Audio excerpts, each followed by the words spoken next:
The mountains didn't care about kindness. They took what they wanted: breath from your lungs during the climb, warmth from your bones in January, hope from your chest when you realized just how small you were against all that stone and sky. Mabel Cross understood this better than most. She'd lived in their shadow for 32 years, and she'd learned early that survival meant keeping your head down, your mouth shut, and your expectations buried so deep they couldn't claw their way back up to disappoint you. The ranch sat in a valley that seemed carved out by something angry. Sharp ridges on three sides, a thin river that froze solid 4 months of the year, and wine that came screaming down from the peaks like it had a personal grudge. It wasn't the kind of place people chose. It was the kind of place people ended up when everywhere else had closed its doors. Mabel's kitchen occupied the back corner of the main ranch house, a low-ceilinged room with a wood stove that belched smoke whenever the wind shifted wrong. The walls were grease-stained and water-damaged, the floorboards warped from years of spilled dishwater and melted snow tracked in by careless boots. It wasn't much, but it was hers. Or at least, it was the space they'd shoved her into 8 years ago when the previous cook had died of pneumonia and the ranch owner, Walter Grimm, had needed someone who could stretch salt pork and dried beans into something the hands wouldn't complain about too loudly. She'd been 24 then, already carrying the weight the world found so offensive. Already familiar with the way eyes slid past her, the way conversation stopped when she entered a room, the way men looked through her like she was fog. She'd taken the job because she needed it, not because she wanted it. The pay was barely enough to keep her in flour and firewood, but it came with a roof and a door she could close, and that was more than she'd had before. The other hands treated her like furniture. Functional. Necessary. Unremarkable. They grunted their thanks when she set down their plates, complained when the biscuits were too hard or the stew too thin, and never once looked at her like she was a person who might have thoughts or feelings or a name worth remembering. The younger ones called her Cook. The older ones didn't call her anything at all. Mabel told herself it didn't matter. She'd built a life out of not mattering. Every morning she woke before dawn to stoke the fire. Every evening she scrubbed pots until her hands were raw. In between, she chopped vegetables, kneaded dough, hauled water from the pump, and pretended she couldn't hear the laughter from the bunkhouse when someone made a joke at her expense. But there was one thing she kept for herself, one small rebellion against the silence they'd wrapped around her. She hummed while she worked. Old mountain songs, mostly, lullabies her grandmother had sung in a language half forgotten, ballads about lonesome valleys and rivers that ran cold. Her voice wasn't trained or polished, but it was steady, rich, the kind of sound that filled up empty spaces without demanding attention. She never sang loud enough for anyone to hear. The kitchen was hers during those hours, and the songs were a conversation she had with herself, a reminder that something inside her was still alive. It was a Thursday evening in late September when everything shifted. The day had been brutal. 2 of the hands had gotten into a fistfight over a card game, and Walter had thrown them both in the tool shed to cool off. The fall roundup was coming, which meant longer hours, shorter tempers, and everyone eating like they were trying to store up for winter hibernation. Mabel had spent the afternoon elbow-deep in bread dough, her back aching, her feet swollen, her mind numb with exhaustion. By the time the dinner bell rang, she'd barely had the energy to ladle stew into bowls. The hands filed in, stomping mud across her clean floor, shoving each other toward the benches, grabbing at biscuits before she'd even finished setting them down.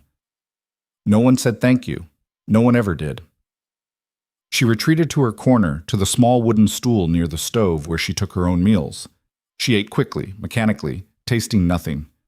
The men's voices were a low rumble, talk of cattle, weather, whose turn it was to ride fence tomorrow. She tuned them out. She'd gotten good at that. When the last of them finally left, slamming the door behind them hard enough to rattle the windows, Mabel let out a breath she hadn't realized she was holding. The silence that followed felt like a gift. She stood slowly, joints protesting, and began the long process of cleaning up. Dishes stacked high, grease congealing in the pan, crumbs scattered across the table like evidence of a small riot. She filled the basin with water from the kettle, added a handful of soap shavings, and started scrubbing. Her hands moved on their own, practiced and efficient, and as they did, she began to hum. It started low, almost under her breath. A melody her grandmother had taught her, Something about a girl who waited by a river for a love that never came. Sad, maybe, but familiar. Comforting in the way that old grief sometimes is, worn smooth by repetition, no longer sharp enough to cut. She didn't hear the horse approach. The wind was too loud, the dishes clattering too much. But something made her stop mid-verse, her hand stilling in the soapy water, a prickle at the back of her neck, the feeling of being watched. She turned slowly, heart suddenly loud in her ears. Through the small window above the basin, she could just make out a figure on horseback. A man, silhouetted against the dying light, motionless. The brim of his hat cast his face in shadow, but she could feel his attention fixed on her window like a weight. Mabel stepped back instinctively, heat flooding her cheeks. How long had he been there? Had he heard her? The thought made her stomach twist. She wasn't supposed to be heard. That was the whole point. She waited for him to move on, to dismiss whatever had caught his attention and disappear into the dusk like every other rider who'd ever passed through. But he didn't. He sat there, still as stone, for what felt like an eternity. Then, slowly, he dismounted. Panic flared in her chest. She backed away from the window, wiping her wet hands on her apron, looking around the kitchen as if there might be somewhere to hide.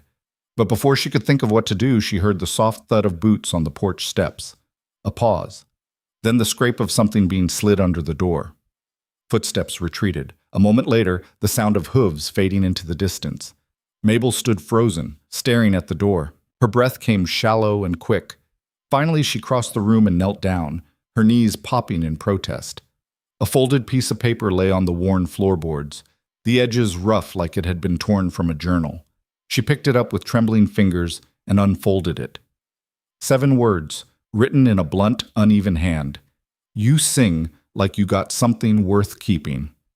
No signature, no explanation, just those 7 words, ink slightly smudged as if the writer had hesitated before committing them to paper. Mabel read them 3 times, 4. Her vision blurred. She sat down hard on the floor, the note clutched in her fist, and for the first time in 8 years, she cried. Not from sadness, not from loneliness, from something she didn't have a name for, something that cracked open inside her chest and let in a sliver of light she'd thought was gone forever. Someone had heard her. Not just heard, listened. She didn't know who he was. Didn't know why he'd stopped, why he'd bothered to write anything down, why those particular words.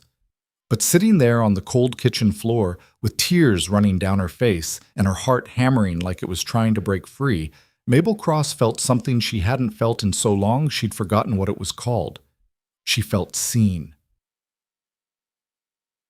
The next morning, she woke before the roosters and lay in the dark, staring at the ceiling of her tiny room off the kitchen. The note was folded under her pillow. She'd read it a dozen more times before finally blowing out the lamp and crawling into bed. Now, in the pre-dawn stillness, she wondered if she'd imagined the whole thing. But when she slid her hand under the pillow, the paper was still there. Real, tangible. You sing like you got something worth keeping. She got up, dressed in the same worn skirt and blouse she always wore, tied her hair back with a fraying ribbon, and set about building the fire. Her routine was so ingrained she could do it half asleep, kindling first, then larger pieces, a careful arrangement to catch the spark and coax it into flame. The stove crackled to life, and she set the coffee pot on to boil. While the water heated, she mixed biscuit dough, her hands working automatically. But her mind was elsewhere. Who was he? A drifter, maybe, passing through on his way to somewhere else. Or one of the seasonal hands Walter sometimes hired for roundup. Either way, he was probably long gone by now. The thought brought an unexpected pang of disappointment. She told herself it was foolish. A stranger had left a note. So what? It didn't mean anything. It didn't change anything. She was still Cook, still invisible, still too much, and never enough. But when she started humming while she worked, the sound came easier than it had in years. The hands trickled in for breakfast, same as always. They ate like starving wolves, grunted their approval or disapproval, and left without looking at her. Mabel cleared the plates, washed them, and began preparing for the midday meal. The sun climbed higher. The kitchen grew warm. Everything was exactly as it had always been. Except it wasn't. Around mid-morning, she heard boots on the porch. Heavy, deliberate.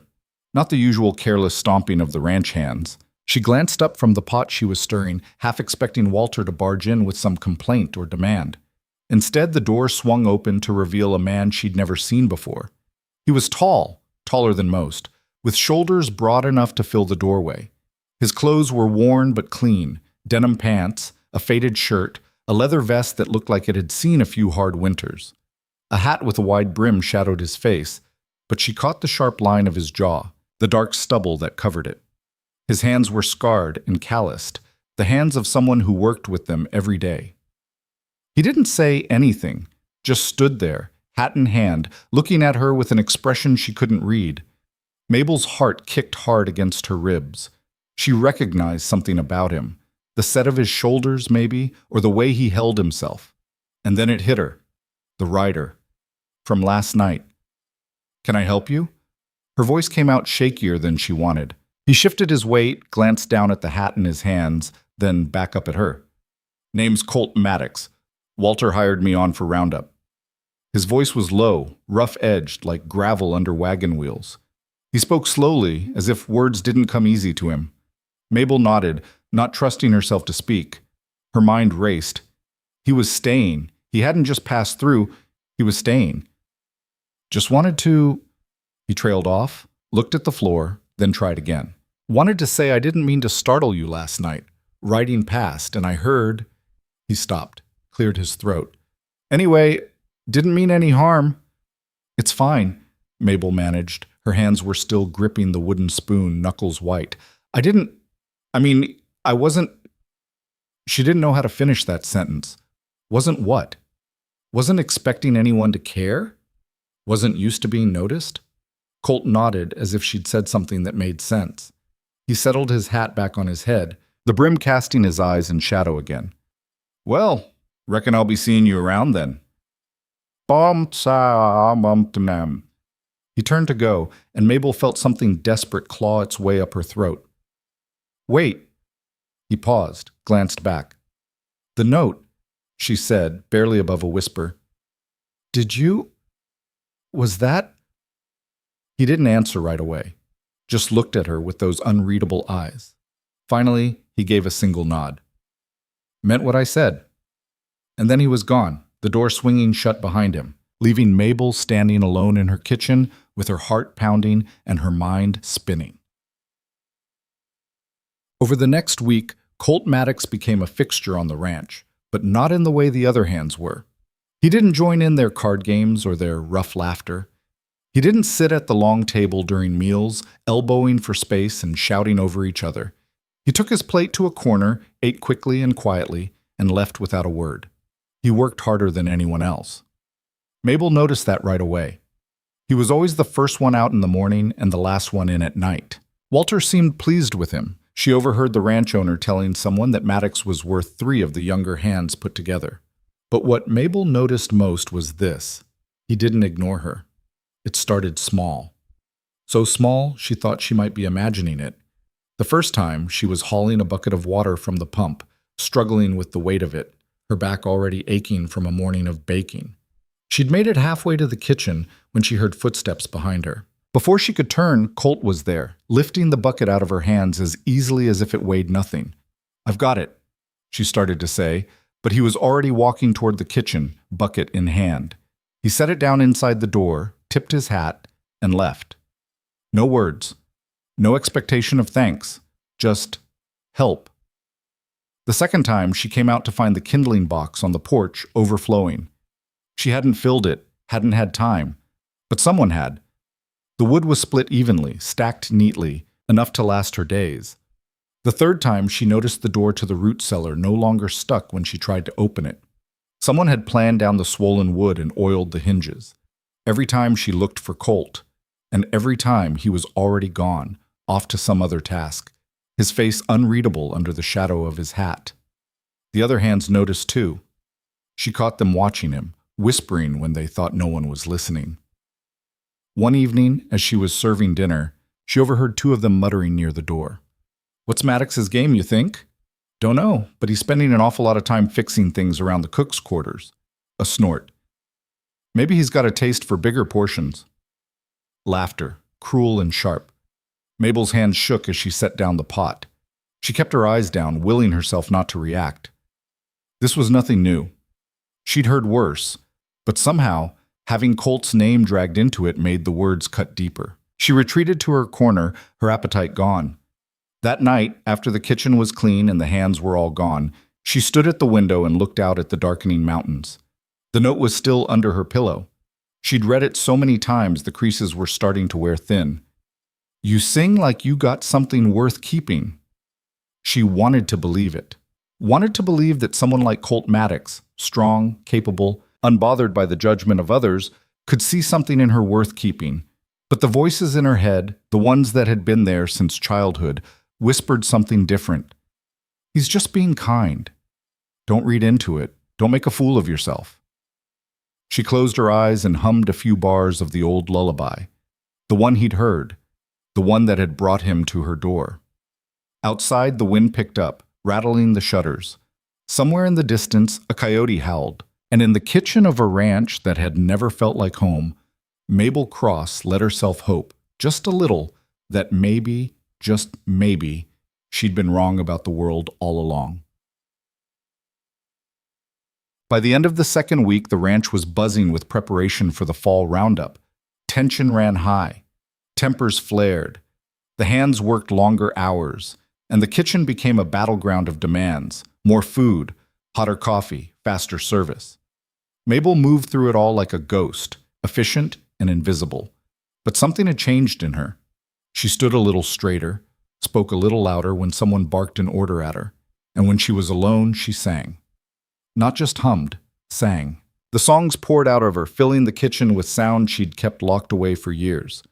Her voice grew stronger with each passing day, less tentative, more sure. It felt like waking up after a long sleep, like rediscovering a part of herself she'd buried so deep she'd forgotten it existed. She didn't know if Colt ever heard her. He never mentioned it, never acknowledged the small kindnesses he continued to leave in his wake. The repaired fence around the chicken coop, the loose floorboard in the kitchen that no longer creaked, the stack of firewood that never seemed to run low no matter how much she used. But she felt his presence, a steady, quiet weight in the background of her days, and it made her brave. One afternoon, as she was kneading dough, she heard a commotion outside. Raised voices. The sound of something heavy hitting the ground. She wiped her hands on her apron and stepped out onto the porch. A small crowd had gathered near the barn. Two of the younger hands were shoving each other, faces red, fists clenched. Walter was shouting at them to break it up. The others stood around watching with the lazy interest of men who had nothing better to do. And there, standing off to the side, was Colt. He wasn't watching the fight, he was watching her. Their eyes met across the yard, and for a moment, everything else fell away. The shouting, the chaos, the wind, it was just the two of them, connected by something fragile and new and terrifying. Then Walter's voice cut through the moment. "Maddox, get over here and help me separate these idiots." Colt turned away, and the connection snapped. Mabel stepped back into the kitchen, her heart racing, her hands shaking. She pressed her palms flat against the table and tried to breathe. This was dangerous. She knew it was dangerous, getting her hopes up, letting herself believe that someone like him could want someone like her. But when she closed her eyes, all she could see was the way he looked at her. Not through her, not past her, at her. And for the first time in her life, Mabel Cross wondered what it might feel like to be chosen. Bob. The breaking point came on a Saturday night. Walter had announced earlier in the week that there would be a gathering at the ranch, a send-off before the roundup, a chance for the hands to blow off steam before weeks of hard work. He'd invited some of the neighbors, a few of the townsfolk, even some of the women from the boarding house in the nearest settlement. Mabel had spent 2 days preparing. Roasted meats, fresh bread, pies made from the last of the summer berries. Her back ached. Her feet throbbed. But she threw herself into the work, grateful for the distraction. By the time the sun set and the guests started arriving, the kitchen smelled like heaven. Mabel arranged the food on the long table in the main room, making sure everything looked presentable. Then she retreated to her corner where she could watch without being watched. The room filled quickly. Laughter and music spilled through the open windows. Someone had brought a fiddle. Someone else had brought whiskey. The women from the boarding house wore their best dresses, hair pinned up, faces flushed with excitement. Mabel stayed in the shadows, refilling platters when they ran low, clearing away empty plates. No one thanked her. No one even looked at her, except Colt. He stood near the door, leaning against the wall with his arms crossed, watching the crowd with the detached air of someone who'd rather be anywhere else. But every time Mabel moved, his eyes tracked her. She felt the weight of his attention like a hand at the small of her back. It should have made her nervous. Instead, it made her feel alive. She was carrying a tray of dirty dishes back to the kitchen when she heard a woman's voice, loud and bright and dripping with false sweetness. "Well, well, look at that! The cook finally decided to join the party." Mabel froze. The voice belonged to Constance Merrill, the daughter of a neighboring rancher. She was beautiful in the way that cruel women often are. Sharp-featured, immaculately dressed, with a smile that could cut glass. The room went quiet. All eyes turned to Mabel. Constance took a step closer, her skirt swishing. "Tell me, dear, do you ever get tired of hiding in the kitchen? Or is that just where women like you belong?" A ripple of laughter. Mabel's face burned. She tightened her grip on the tray, willing herself to move, to leave, to disappear. "I mean, really," Constance continued, her voice saccharine, "it's so brave of you to come out here. Though I suppose someone has to keep the platters full, don't they?" More laughter, louder this time. Mabel's vision blurred. The tray shook in her hands. She opened her mouth to say something, anything, but no sound came out. And then a voice, low and hard as iron, cut through the noise. "That's enough." The room went silent. Colt had stepped away from the wall. He stood in the center of the room now, his eyes locked on Constance. The easygoing detachment was gone. In its place was something cold and unyielding. "She's done more work tonight than half this room combined," he said quietly. "So maybe show a little respect." Constance's smile faltered. "I was only joking." "Wasn't funny." The silence stretched. Constance's cheeks flushed red. She looked around for support, but no one met her eyes. Finally, she turned on her heel and stalked toward the door, muttering something under her breath. The fiddle started up again, hesitant at first, then stronger. Conversations resumed, but Mabel couldn't move. She stood there, tray still in her hand, staring at Colt. He looked at her for a long moment. Then he crossed the room, took the tray from her hands, and set it on the nearest table. "Come on," he said quietly. "What?" "You heard me? Come on." He held out his hand. Mabel stared at it like it was something from another world. I can't." "You can." She looked up at him. His face was serious, but there was something in his eyes, something steady and sure and utterly unshakable. Slowly, she placed her hand in his. His fingers closed around hers, warm and solid. And then, in front of everyone, Colt Maddox led Mabel Cross onto the makeshift dance floor and pulled her into his arms. The room erupted in whispers. Mabel's heart hammered so hard she thought it might burst. She didn't know how to dance, didn't know where to put her feet or how to hold herself. But Colt didn't seem to care. He just moved, slow and steady, and she followed. "Don't listen to them," he murmured, close enough that only she could hear. "Just listen to me." She looked up at him, tears burning her eyes. "Why?" "Because you're worth it." And in that moment, surrounded by judgment and whispers and the ghost of every cruel word she'd ever heard, Mabel Cross finally understood what it meant to be chosen. The fiddle kept playing, but Mabel barely heard it. Her hand was in Colt's, his other hand resting at her waist with a steadiness that made her feel like she wouldn't fall, even if the floor dropped out from under her. They moved slowly, out of time with the music, and she didn't care. The room spun around them, faces watching, mouths moving behind hands, eyes sharp with judgment, but none of it touched her. Not while he was looking at her like that. "I don't know what I'm doing," she whispered, her voice shaking. "Neither do I," Colt said. "Just move your feet." She stepped on his boot. He didn't flinch. "Sorry," she breathed. "Don't be." The song ended and another began, faster this time. Colt didn't let go. He kept moving, kept holding her, kept his eyes on hers like she was the only person in the room. Mabel's chest ached with something that felt too big for her body. She wanted to say something, to thank him, to ask him why he was doing this, but the words tangled in her throat. Finally, the music stopped.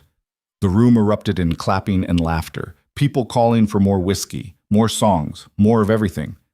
Colt released her slowly, his hand lingering on hers for just a moment longer than necessary. "Thank you," Mabel managed. He nodded once. "Anytime."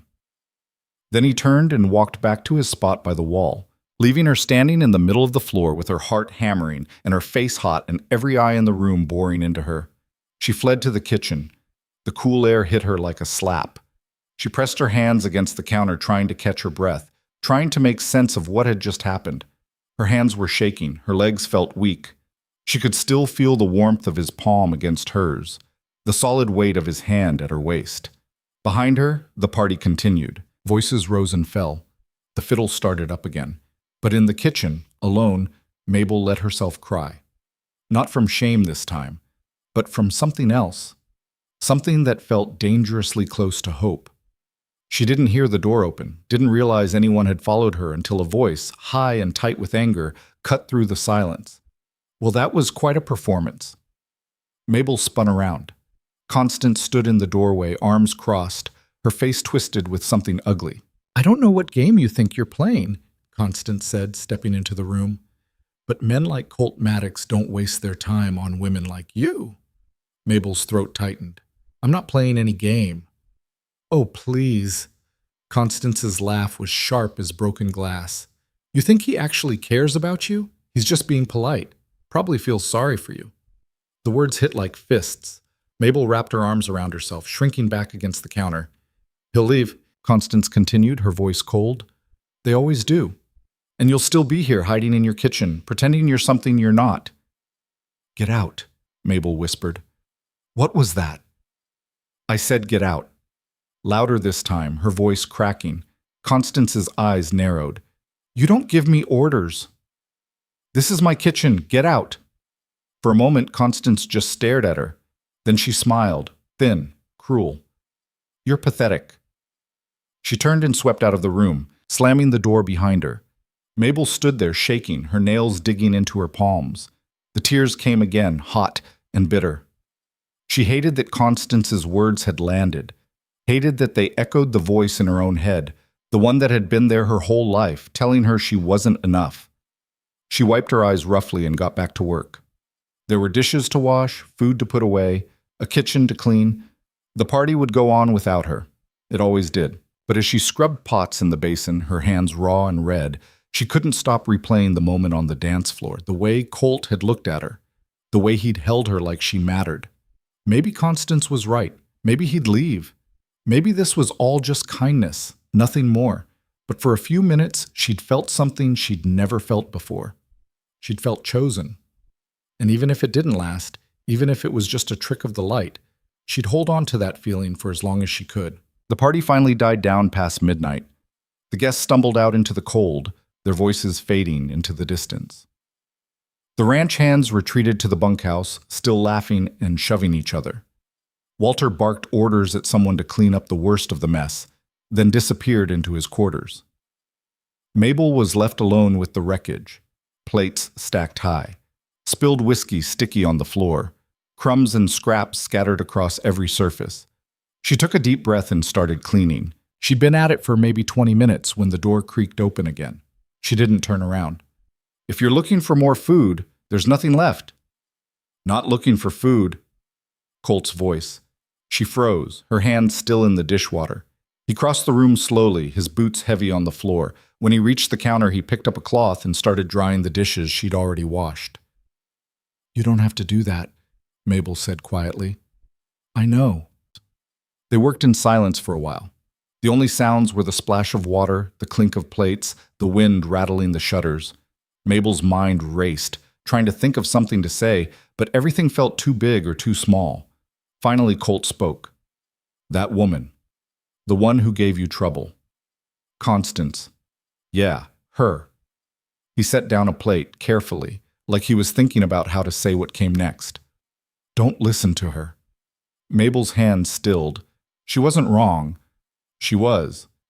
"You don't know what she said." "Don't have to. I know her type. They tear people down because it makes them feel taller. He dried another plate, his movements slow and deliberate. You're worth 10 of her. Mabel's throat tightened. You don't know me. I know enough. She turned to look at him then.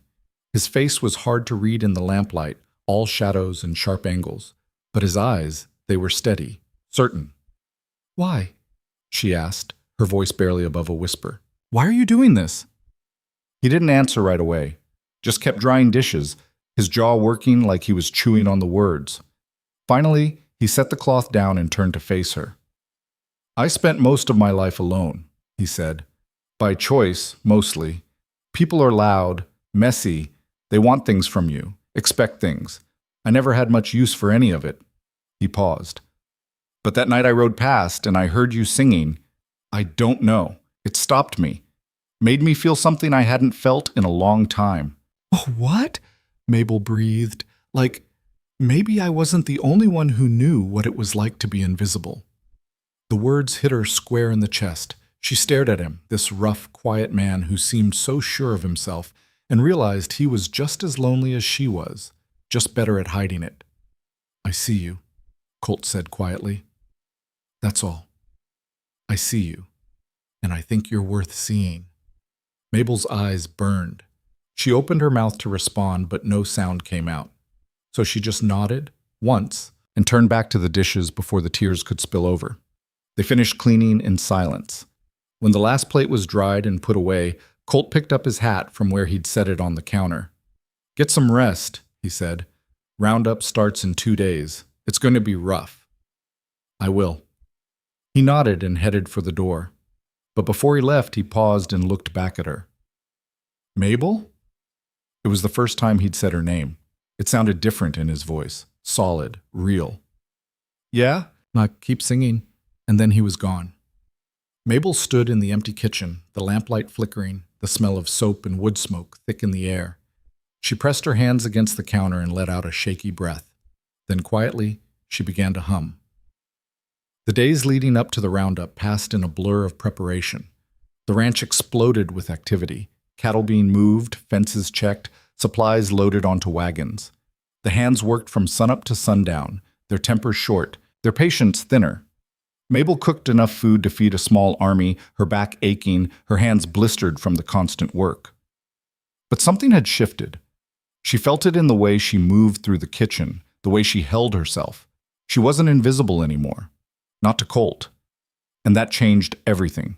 He didn't seek her out, didn't go out of his way to talk to her, but he was always there, a steady presence in the background, hauling water when her bucket was empty, fixing things before she even realized they were broken, leaving small signs that someone was paying attention. The other hands noticed. The whispers grew louder. She overheard them one morning while she was bringing out breakfast. They were huddled near the barn, voices low, but not low enough. Maddox is making a fool of himself. Over the cook, no less. Maybe he's got a thing for charity cases. Laughter, cruel and sharp. Mabel's hands tightened on the tray. She forced herself to keep walking, to set the food down, to retreat to her corner without letting them see how their words landed. But they did land. Every single one. That afternoon, she caught sight of Colt working near the corral, breaking in a new horse. The animal was wild, bucking and snorting, but Colt stayed on, patient and unyielding. She watched from the kitchen window, mesmerized by the way he moved, calm, controlled, like nothing could shake him. He must have felt her watching because he glanced up, caught her eye, and nodded. She nodded back, her chest tight. Later, when the hands came in for dinner, the tension in the room was thick enough to cut. Mabel served the food quickly, efficiently, keeping her head down. But she could feel their eyes on her, could hear the whispers. One of the younger hands, a kid named Jared, who thought he was funnier than he was, leaned back in his chair and called out, "Hey, cook, you got any more of them biscuits? Or did Maddox already take them all?" The table erupted in laughter. Mabel's face burned. She turned back to the stove, her hand shaking. "Leave her alone, Jared," someone muttered. "What? I'm just asking. Man's got to eat, right?" More laughter. Mabel gripped the edge of the stove, willing herself not to cry, not to react, not to give them the satisfaction. Then the door banged open. Colt stood in the doorway, his face hard as stone. The room went silent. He crossed to the table in 3 long strides, grabbed Jared by the front of his shirt, and hauled him to his feet. "You got something to say?" Colt's voice was low, dangerous. Jared's eyes went wide. "I was just joking." "Wasn't funny." "Come on, Maddox, I didn't mean—" Colt shoved him back into his chair hard enough to make it scrape across the floor. "Keep your mouth shut, or I'll shut it for you." He turned and walked out without another word. The room stayed silent. Jared sat there, red-faced, while the others stared at their plates.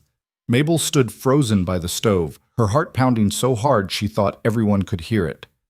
Finally, one of the older hands cleared his throat. "Eat up, boys. We got work tomorrow." The tension broke. Conversations resumed, quieter this time. But no one looked at Mabel, and no one said another word about Colt. She finished serving, cleaned up, and retreated to her room. Once the door was closed, she sat on the edge of her narrow bed and let out a breath she didn't know she'd been holding. Colt had stood up for her. Again. But the whispers wouldn't stop. If anything, they'd get worse. And deep down, Mabel wondered how long he'd keep fighting for her before he realized she wasn't worth the trouble. The night before the roundup, the ranch was restless. The hands were drinking more than usual, their voices loud and reckless. Mabel stayed in her kitchen, trying to ignore the noise, trying to focus on her work. She was kneading dough when she heard footsteps on the porch. Not the heavy, careless stomp of the drunk hands. Lighter, deliberate. The door opened and Colt stepped inside. "You eat yet?" he asked. Mabel blinked. No, not yet." "Come on then." "What?" "You heard me. Come on." He didn't wait for an answer, just turned and walked back outside. Mabel stared after him, her mind blank. Then, almost without thinking, she wiped her hands on her apron and followed. He led her around the side of the house, away from the noise and the light, to a spot where an old wooden bench sat under a gnarled cottonwood tree. The moon was bright enough to see by, the air cool and clean. Colt sat down and gestured for her to join him. She hesitated, then sat, leaving a careful distance between them. He pulled a cloth-wrapped bundle from his jacket and unfolded it. Inside were 2 thick slices of bread, a hunk of cheese, and some dried meat. "Figured you don't get to eat much during the day," he said, handing her half. Mabel took it, her throat tight. "Thank you." They ate in silence, the sounds of the ranch muted in the distance. The bread was good, she'd made it herself, but she barely tasted it. Her mind was too full of questions, too full of the weight of his presence beside her. "Why do you stay here?" Colt asked suddenly. Mabel looked at him. "What?" "This ranch. This place. You could leave, go somewhere else." She let out a bitter laugh. "And go where? Do what? This is all I know." "You could do more." "Like what?" "Like anything." He looked at her, his face serious. "You're good at what you do. People would pay for food like yours. You could open a place of your own, in town maybe, somewhere people would see you." Mabel shook her head. I can't just... "Why not?" "Because people like me don't get to do things like that. People like you. You know what I mean." "No," Colt said quietly. "I don't." She looked down at her hands, at the calluses and scars from years of hard work. "I'm not the kind of person who gets to dream, Colt. I'm the kind of person who keeps her head down and survives." "That's not true." "It is." Her voice cracked. "You don't understand. You're strong. You're capable. You can go anywhere, do anything. But me? I'm stuck. I've always been stuck." Colt was quiet for a long moment. Then he said, "You're wrong." "About what?" "About yourself." He turned to face her, his eyes dark in the moonlight. "You think you're stuck because that's what people told you, but I've seen you, the way you work, the way you push through even when they treat you like dirt, the way you sing when you think no one's listening. That's not stuck. That's strong." Mabel's chest ached. She wanted to believe him, wanted to believe that she was more than what the world had told her she was. "I don't know how to be anything else," she whispered. "Then learn." He reached out and very gently took her hand. You're not alone anymore, Mabel. You hear me? You're not alone. She looked down at their joined hands. His was rough, scarred, warm. Hers was trembling. I'm scared, she admitted. I know. What if they're right? What if I'm just fooling myself? Then you're fooling me too. He squeezed her hand. And I don't fool easy. A tear slipped down her cheek. She wiped it away quickly, embarrassed. Don't do that, Colt said. Do what? Hide. You don't have to hide. Not from me. She let out a shaky breath, and then for the first time in her life, she let herself lean into someone. Let herself rest her head against his shoulder, let herself take comfort in the solid, steady warmth of him. They sat like that for a long time, under the cottonwood tree, while the moon climbed higher and the ranch slowly quieted around them. When Mabel finally pulled away, her eyes were red but clear. Thank you, she said. For what? For seeing me. Colt smiled, small, crooked, the first real smile she'd ever seen from him. Anytime. The roundup began at dawn. The hands rode out in groups, their voices loud and rough, their horses churning up dust. Mabel watched from the kitchen window as they disappeared into the hills, Colt among them. The days that followed were brutal. The men came back late, exhausted, covered in dirt and sweat. They ate like animals, barely speaking, and collapsed into their bunks. Mabel worked herself to the bone, keeping them fed, her body aching, her mind numb. But every night, before she went to bed, she'd find something Colt had left for her. A bundle of wildflowers on the porch, a smooth river stone on the windowsill, a piece of carved wood shaped like a bird. No notes, no explanations, just small, quiet reminders that he was thinking of her. She kept them all, tucked away in a wooden box under her bed, and when the loneliness got too heavy, she'd take them out and hold them, one by one, and remember what he'd said. You're not alone. The whispers, though, didn't stop. If anything, they got worse. One afternoon, Mabel overheard two of the hands talking near the barn. She'd gone out to gather eggs from the henhouse, and their voices carried on the wind. Heard Constance Merrill's been asking about Maddox. Yeah? What's she want? What do you think? She's got her eye on him. Can't say I blame her. Man like that, he could do better than the cook, you mean? Laughter. Cruel. Cutting. Maybe someone should tell him. Save him the embarrassment. Maybe someone should mind their own business.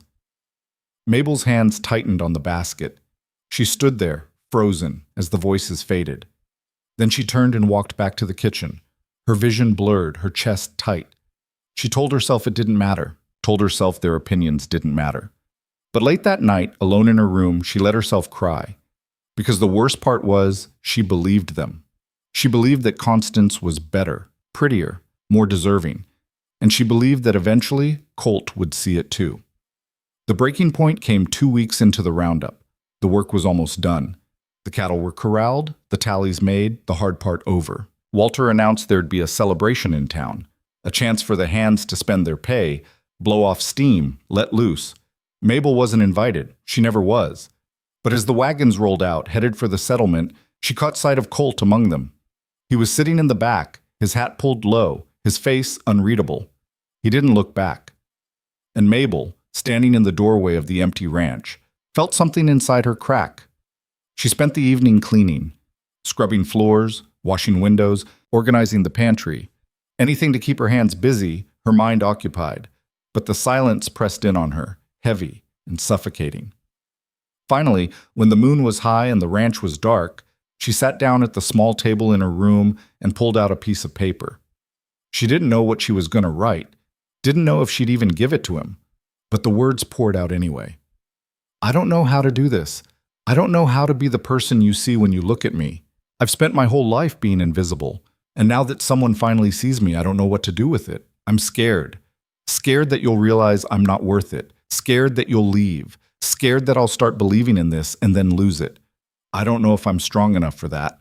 She folded the letter, hands shaking, and tucked it into her apron pocket. She didn't sleep that night. Just lay in bed, staring at the ceiling, listening to the wind howl through the rafters. And when the wagons rolled back in the next morning, rowdy and loud, she stayed in her room and didn't come out. She heard him knocking around noon. 3 sharp raps on the door, then his voice, rough from lack of sleep. "Mabel, you in there?" She didn't answer, just sat on the edge of her bed, staring at the wall, the letter still in her apron pocket like a weight pulling her down. "Mabel." Louder this time. "I know you're in there. Open the door." Silence. She heard him sigh, heard his boots shift on the wooden floor, then quieter. "Please." That word broke something in her. She stood slowly, crossed to the door, and opened it just enough to see him. He looked terrible. Eyes bloodshot, hair disheveled, clothes wrinkled like he'd slept in them. But when he saw her, his face softened. "You weren't at breakfast," he said. "Wasn't hungry." "You sick?" "No." He studied her face, his jaw tightening. "What's wrong?" "Nothing." "Don't lie to me." Mabel looked down, her throat tight. "I'm just tired, Colt. That's all." He didn't believe her. She could see it in his eyes. But he didn't push, just nodded slowly and said, "Walter's planning another gathering, week from Saturday, town festival. Says everyone's expected to go." "I'm not going." "Why not?" "Because I don't belong there." "That's not true." "Yes, it is." Her voice cracked. "You saw what happened last time. I don't need to go through that again." Colt's expression hardened. "So you're just going to hide? Let them win?" "It's not about winning or losing. It's about knowing my place." "Your place?" He said it like the words tasted bitter. "You think your place is hiding in this kitchen for the rest of your life?" "Maybe it is. That's the biggest load of horseshit I've ever heard." Mabel flinched. "You don't understand." "Then make me understand." She opened her mouth, closed it. The words were right there, pressing against her teeth, begging to be said. But she couldn't. Couldn't tell him how every time she started to believe in something good, the world reminded her why she shouldn't. Couldn't tell him that she was terrified of hoping because hope hurt worse than anything when it got ripped away. "I can't," she whispered. Colt stared at her for a long moment. Then he stepped back, his face unreadable. "Fine. You want to hide? Go ahead. But I'm going to that festival, and I want you there with me." "Colt, I'm not asking you to be brave. I'm not asking you to fight. I'm just asking you to show up." He turned to leave, then paused. "You think you don't belong anywhere, but you're wrong. You belong with me." He walked away before she could respond. Mabel stood in the doorway, shaking, the letter in her pocket feeling heavier than ever. The days leading up to the festival crawled by like something wounded. Mabel threw herself into work, cooking enough food to feed twice the number of hands on the ranch. She baked bread until her arms ached, scrubbed pots until her fingers were raw, organized the pantry 3 times over, anything to keep her mind from circling back to Colt's words. "You belong with me." She wanted to believe it, wanted it so badly it scared her, but every time she closed her eyes, she heard Constance's voice, saw the way the town had looked at her that night, like she was something to pity or mock or ignore. And she couldn't shake the feeling that going to the festival would just give them another chance to remind her of what she already knew. She wasn't one of them. She never would be. Colt kept his distance. He still did the small things, stacked firewood, fixed the loose hinge on the pantry door, left a handful of wildflowers on the porch. But he didn't come to the kitchen, didn't seek her out. And the absence of him felt like a wound that wouldn't close. 3 days before the festival, Mabel was kneading dough when she heard raised voices outside. She wiped her hands and stepped onto the porch. Walter was standing near the barn, red-faced and shouting at one of the younger hands. Colt stood off to the side, arms crossed, watching with that unreadable expression he wore like armor. "I don't care if you're tired," Walter was saying. "We've got fences to mend before Saturday, and if they're not done, you're not getting paid." The hand, a scrawny kid named Pete, looked ready to bolt. "I've been working 16-hour days, Mr. Grimm. You need to do what I tell you." Walter jabbed a finger at him. "Or you can pack your things and get off my land." Pete's face went white. He opened his mouth, closed it, then nodded and turned to go. Colt stepped in front of him. "Hold on," Colt said quietly. Walter's eyes narrowed. "This doesn't concern you, Maddox." "Kid's been working harder than anyone else here. He's earned a break. I'll decide who's earned what." "Then you're deciding wrong." The air went still. Walter's face turned an even darker shade of red. You got something to say to me? Colt met his gaze, unflinching. Yeah. You want this place to run? You treat people with respect. Otherwise, you're just going to keep losing good workers. Good workers? Walter let out a harsh laugh. You think this kid's a good worker? Better than most. And what about you, Maddox? You planning to stay? Or are you just passing through like all the others? Colt didn't answer right away. His jaw worked, like he was chewing on something sharp.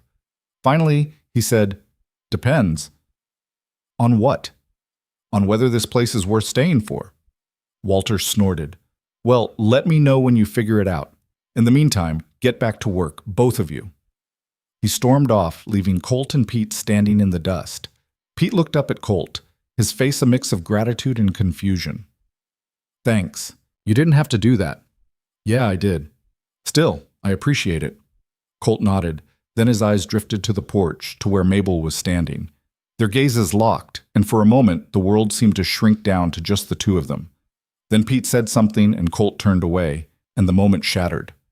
Mabel went back inside, her chest tight. That night, she couldn't sleep. She lay in bed, staring at the ceiling, listening to the wind rattle the shutters. The letter was still in her apron pocket. She'd read it a dozen times, changed a few words, crossed out entire sentences. But she still hadn't given it to him. Maybe she never would. Around midnight, she heard footsteps on the porch, slow, deliberate, then a soft knock. She sat up, her heart pounding. Mabel? Colt's voice quiet through the door. You awake? She hesitated, then got up and opened the door. He stood there in the moonlight, hat in hand, his face shadowed and tired. Can we talk? He asked. She nodded and stepped aside to let him in. He didn't sit, just stood in the middle of her small room, looking around like he was seeing it for the first time. The narrow bed, the wooden box where she kept her few belongings, the shelf with her grandmother's old cookbook and a chipped teacup she'd never used. I'm sorry, he said finally. Mabel blinked. For what? For pushing you, about the festival, about everything. He turned to face her. You were right. I don't understand. I don't know what it's like to live the way you have, to carry what you carry, and I shouldn't have acted like it was easy. It's not your fault. Still, I'm sorry. She wrapped her arms around herself, suddenly cold. Why do you care so much? About what? About me. About whether I go to some stupid festival. About any of this. Colt was quiet for a long moment. Then he said, You remember what I told you about hearing you sing? She nodded. It wasn't just the singing, he said slowly. It was the way you sounded. Like you were, I don't know, like you were talking to someone who wasn't there. Someone you trusted. He looked down at his hat, turning it in his hands. I've spent most of my life not trusting anyone, not letting anyone in. And then I heard you. And I thought, maybe I'm not the only one who feels that way. Mabel's throat tightened. I do feel that way. I know. And it scares me. What does? This, you, all of it. She took a shaky breath. Because if I let myself believe in it, and then it goes away, I don't know if I'll survive that. Colt stepped closer. Not close enough to touch, but close enough that she could see the lines around his eyes, the scar on his chin, the way his shoulders sagged with exhaustion. It's not going away, he said quietly. I'm not going anywhere. You don't know that. Yeah, I do. How? Because I've never wanted to stay anywhere before. He looked at her, really looked at her, and she saw something in his eyes that made her chest ache. But I want to stay here, with you. Mabel's vision blurred. She tried to speak, but the words wouldn't come. Colt reached out slowly, giving her time to pull away. When she didn't, he took her hand in his, rough and warm and steady. Come to the festival with me, he said. Not because you have to. Not because you're trying to prove anything, but because I want you there. Because I want to be with you. A tear slipped down her cheek. What if they... Let them. His voice was firm. Let them say whatever they want. Let them judge. Let them whisper. I don't care. And you shouldn't either. I'm not strong like you. You're stronger. He squeezed her hand. You've been surviving in a world that tried to break you your whole life. That's the strongest thing I know. She let out a sob, pressing her free hand to her mouth. Colt pulled her into his arms, and she collapsed against him, shaking. He held her tightly, one hand on her back, the other cradling her head, and she cried into his chest until there was nothing left. When she finally pulled away, her face was wet and blotchy, her breathing ragged. "I'll go," she whispered. "You will?" She nodded. "I'll go." Colt smiled, small, crooked, genuine. Good. He stayed a little while longer, just standing there in her small room, holding her hand like it was the most natural thing in the world. And when he finally left, Mabel sat on the edge of her bed and pulled out the letter. She read it one last time. Then she folded it carefully and tucked it back into the wooden box under her bed. She didn't need to give it to him anymore. He already knew. The morning of the festival dawned bright and cold. Mabel woke early, her stomach churning with nerves. She dressed carefully, choosing the best dress she owned, a simple blue cotton thing that was worn but clean. She braided her hair, pinned it up, and stared at herself in the small, cracked mirror above her wash basin. She looked the same as always, tired, plain, unremarkable. But when she thought about the way Colt looked at her, she saw something different, something worth keeping. She took a deep breath and stepped out of her room.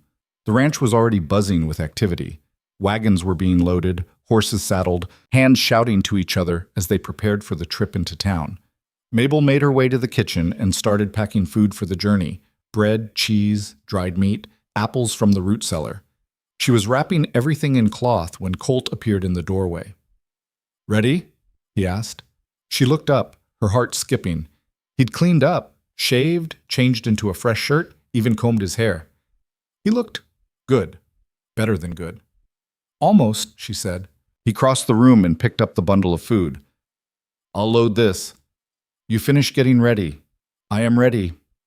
He glanced at her, then at the apron she was still wearing. "You planning to wear that?" Mabel looked down, embarrassed. "I forgot." "Take it off. I'll wait." She untied the apron with shaking hands and hung it on the hook by the door. Then she smoothed down her dress and turned to face him. "How do I look?" she asked, her voice small. Colt studied her for a moment. Then he smiled, like someone worth showing off. Her face heated. "You're lying." "No, I'm not." He held out his hand. She took it, and together they walked out into the morning light. The trip to town took most of the morning. Mabel rode in the back of one of the wagons, surrounded by supplies and other ranch hands. Colt rode his horse alongside, close enough that she could see him, but far enough that they couldn't talk. She spent the journey watching the mountains roll by, trying to calm the panic rising in her chest. By the time they reached the settlement, her hands were shaking. The town was already packed. People crowded the main street, voices loud and bright, music spilling out from the saloon. Banners hung from the storefronts, and tables lined the boardwalk, piled high with food and drink. It was chaos, colorful, noisy, overwhelming. Mabel climbed down from the wagon, her legs unsteady. Colt appeared at her side almost immediately. "You all right?" "I don't know." "We don't have to stay long. Just make an appearance, then we can leave." She nodded, not trusting herself to speak. They made their way into the crowd. People glanced at them as they passed, some curious, some knowing, some with barely concealed smirks. Mabel kept her eyes down, her hand gripping Colt's arm like a lifeline. "There she is." Mabel's blood went cold. She looked up to see Constance Merrill standing near one of the tables, surrounded by a group of well-dressed women. Constance's smile was sharp as a blade. "Miss Cross," Constance called out, her voice dripping with false sweetness. "What a surprise to see you here." Mabel's throat closed. She tried to move, to keep walking, but her feet wouldn't cooperate. Constance stepped closer, her eyes flicking to Colt. "And Mr. Maddox, still playing the gentleman, I see." Colt's jaw tightened, but he didn't respond. "Tell me, Miss Cross," Constance continued, her voice loud enough to draw attention. "Do you always require an escort, or is this a special occasion?" A few people nearby laughed. Mabel felt her face burn. "That's enough," Colt said quietly. Oh, I'm just teasing. Constance's smile widened. Surely she can take a joke, can't you, dear? Mabel's hands trembled. She opened her mouth, but no sound came out. I mean, really, Constance went on, turning to address the growing crowd. It's so brave of her to come out like this. Most people would have the sense to stay home, but not our dear Miss Cross. She's got, what's the word, gumption? Not my situation. More laughter, louder this time. Mabel felt the world closing in around her. Her vision tunneled. Her breath came shallow and quick. Constance. Colt's voice was hard now, edged with warning. Walk away. Or what? Constance tilted her head, all innocence. You'll defend her honor? How noble. Though I have to wonder, what exactly are you getting out of this arrangement? The crowd went silent. Every eye turned to Mabel. She felt something inside her shatter. Without a word, she turned and walked away. Mabel! Colt's voice, but she didn't stop. She pushed through the crowd, ignoring the stares, the whispers, the laughter that followed her like a shadow. She didn't know where she was going, didn't care. She just needed to get away, to disappear, to find someplace where the world couldn't see her. She made it to the edge of town before her legs gave out. She collapsed against the side of a building, gasping for air, tears streaming down her face. She'd been a fool. A stupid, desperate fool. Colt had tried. He'd stood up for her, defended her, made her believe she could be something more. But in the end, it didn't matter. The world saw what it wanted to see, and what it saw when it looked at her was someone unworthy, someone to mock, someone to pity. She pressed her hands to her face and sobbed. She didn't hear him approach, didn't realize he was there until he knelt down beside her, his hand on her shoulder. Mabel. She shook her head, unable to look at him. Go away. No. Please, Colt, just leave me alone. Not a chance. She finally looked up, her vision blurred with tears. Why? Why are you doing this? Why can't you just let me go? Because I love you. The words hit her like a punch to the chest. She stared at him, mouth open, unable to process what he'd just said. I love you, but, Colt repeated, his voice steady. I don't know when it happened. Maybe that first night I heard you singing, maybe later. But it's true. And I'm not going to let some bitter, small-minded woman take that away from us. Colt, no, you listen to me. He took her face in his hands, forcing her to meet his eyes. I don't care what they think. I don't care what they say. You are the strongest, bravest, most incredible person I've ever met. And if they can't see that, then they're the fools. Not you. Mabel's chest heaved. I'm not brave. Yes, you are. You're here, aren't you? You showed up even though you were terrified. That's brave. I ran away. So what? You're human. You're allowed to break. She let out a choked laugh. I don't know how to do this, Colt. I don't know how to be the person you think I am. Then stop trying. He wiped a tear from her cheek with his thumb. Just be you. That's all I want. That's all I've ever wanted. She closed her eyes, leaning into his touch. What if I can't? Then we'll figure it out together. For a long moment, they just sat there. The noise of the festival, a distant hum. The world narrowed down to the two of them. Finally, Mabel opened her eyes. I'm sorry. For what? For not being stronger. You're plenty strong. He stood, pulling her to her feet. Come on. Where are we going? Back. Her eyes widened. No, I can't. Yes, you can. His grip on her hand tightened. We're going back and we're going to show them exactly what I think of their judgment. Colt. But he was already walking, pulling her along with him, his jaw set, his eyes blazing with something fierce and unyielding. And Mabel, terrified and shaking and still not sure she could do this, followed. They walked back into the center of town like they were walking into a storm. Mabel's hand was locked in Colt's, her palm slick with sweat, her heart hammering so hard she thought her ribs might crack. Every step felt impossible. Every breath burned. The crowd was still there, thicker now, voices rising and falling in waves of laughter and conversation. When people saw them coming, the noise shifted, quieted, heads turned, eyes followed. Mabel wanted to disappear, wanted the ground to open up and swallow her whole. But Colt kept walking, his stride long and purposeful, and she had no choice but to keep pace. Constance was exactly where they'd left her, holding court near the center of the street. When she saw them approach, her smile turned predatory. "Well, well," she said, loud enough for everyone to hear. "Look who came back. I wasn't sure you had it in you, Miss Cross." Colt didn't slow down.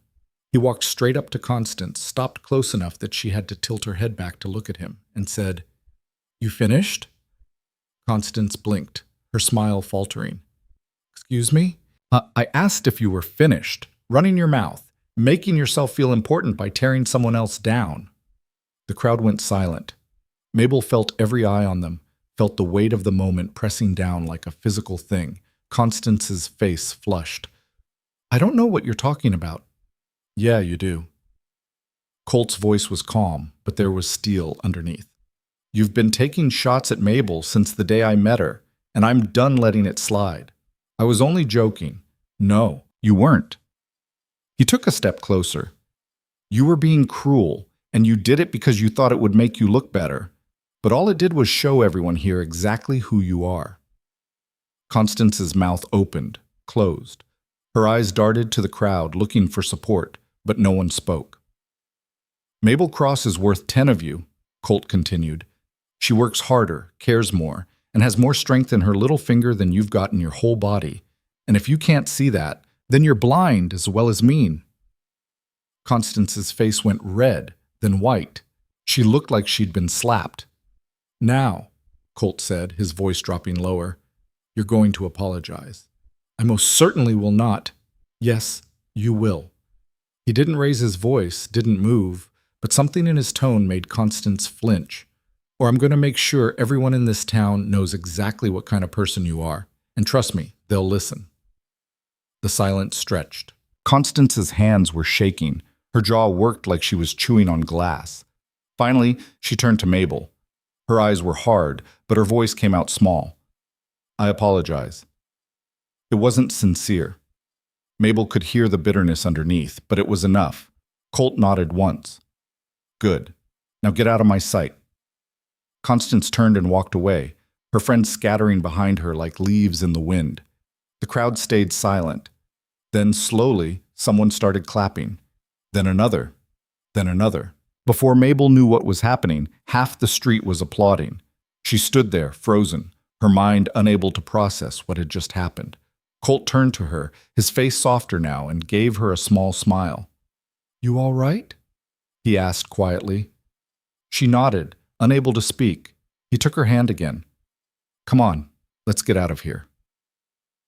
But before they could move, an older man stepped forward from the crowd. Mabel recognized him. Mr. Patterson, who ran the general store. "Mr. Maddox," Patterson said, his voice carrying across the street. "That took guts, and you're right. We've all stood by too long while good people got torn down." He looked at Mabel.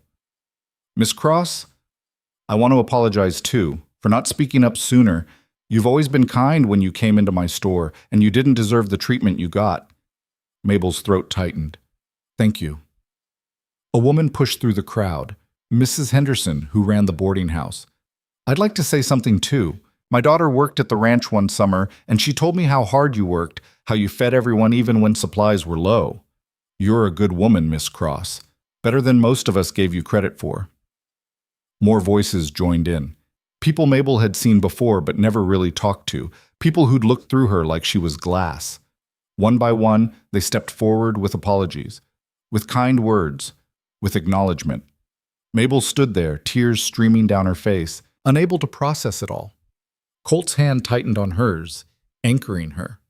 Finally, when the voices quieted, Colt said, "Mabel and I appreciate your words, but what she really needs right now is some air. We'll be going." The crowd parted, and they walked through, people nodding and stepping aside respectfully. When they reached the edge of town, Mabel finally let out the breath she'd been holding. "What just happened?" she whispered. "You stood up," Colt said. "We stood up, and people saw it. But I didn't do anything. You did all the talking. You came back. That was enough." He stopped walking and turned to face her. "Mabel, you could have stayed hidden, could have let Constance win. But you didn't. You came back even though you were scared. That's what they saw. That's what mattered. She wiped her eyes. I feel like I'm dreaming. You're not. This is real. And you deserve every bit of it. They didn't go back to the ranch right away. Colt led her to the edge of town, to a small grove of trees near the river where the noise of the festival was just a distant hum. The water was low this time of year, exposing smooth stones and patches of sand. The air smelled clean, like pine and earth. Mabel sat down on a fallen log, her legs shaking. Colt sat beside her, close but not touching, giving her space to breathe. For a long time, neither of them spoke. They just sat there, listening to the river and the wind in the trees. Finally, Mabel said, I keep waiting for something bad to happen. What do you mean? I mean, this feels too good, too perfect, like it can't last. Colt was quiet for a moment. Nothing's perfect, Mabel. Life doesn't work that way. There'll be bad days, hard days, days when you want to give up. That's not helping. I'm not finished. He turned to face her. But the difference is, you won't be facing those days alone anymore.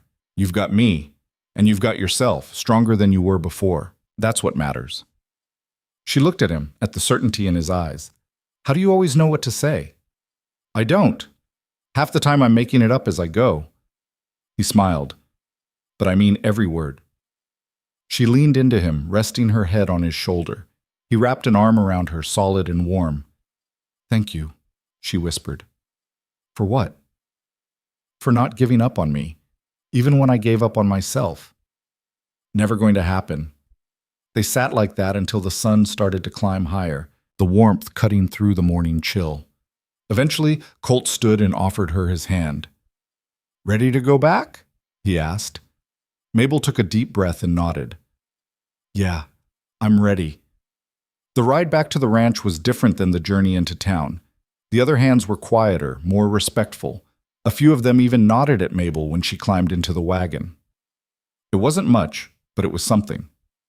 When they arrived back at the ranch, the sun was starting to dip toward the mountains. The hands dispersed to their usual tasks, but Mabel noticed something different. They weren't whispering, weren't sneaking glances. It was like something had shifted. She headed to the kitchen, expecting to dive back into work, but Colt caught her arm. Not yet, he said. What? Come with me. I want to show you something. He led her around the side of the main house, past the barn, to a spot she'd never paid much attention to before. A flat piece of land with a view of the valley, sheltered by a massive cottonwood tree. What are we doing here? Mabel asked. Colt didn't answer. Instead, he pulled out a folded piece of paper from his jacket and handed it to her. She unfolded it carefully. It was a rough sketch, a building, simple but solid, with a large kitchen, a dining area, and what looked like living quarters attached. What is this? She asked. Plans, Colt said, for a place of your own. Mabel's heart stopped. What? I've been thinking about it for a while now. You shouldn't have to work in Walter's kitchen for the rest of your life, hiding in the back, cooking for people who don't appreciate you. He pointed to the sketch. This would be yours. A dining hall. A place where people come because they want your food, not because they have to eat whatever's put in front of them. She stared at the paper, her hands shaking. Colt, I can't afford something like this. I can. I've been saving for years. Never had much use for money until now. He looked at her. I want to do this for you, for us. Us? He took her hand. I'm not going anywhere, Mabel. I told you that. And if we're going to build a life together, we might as well build something that's ours. Tears blurred her vision.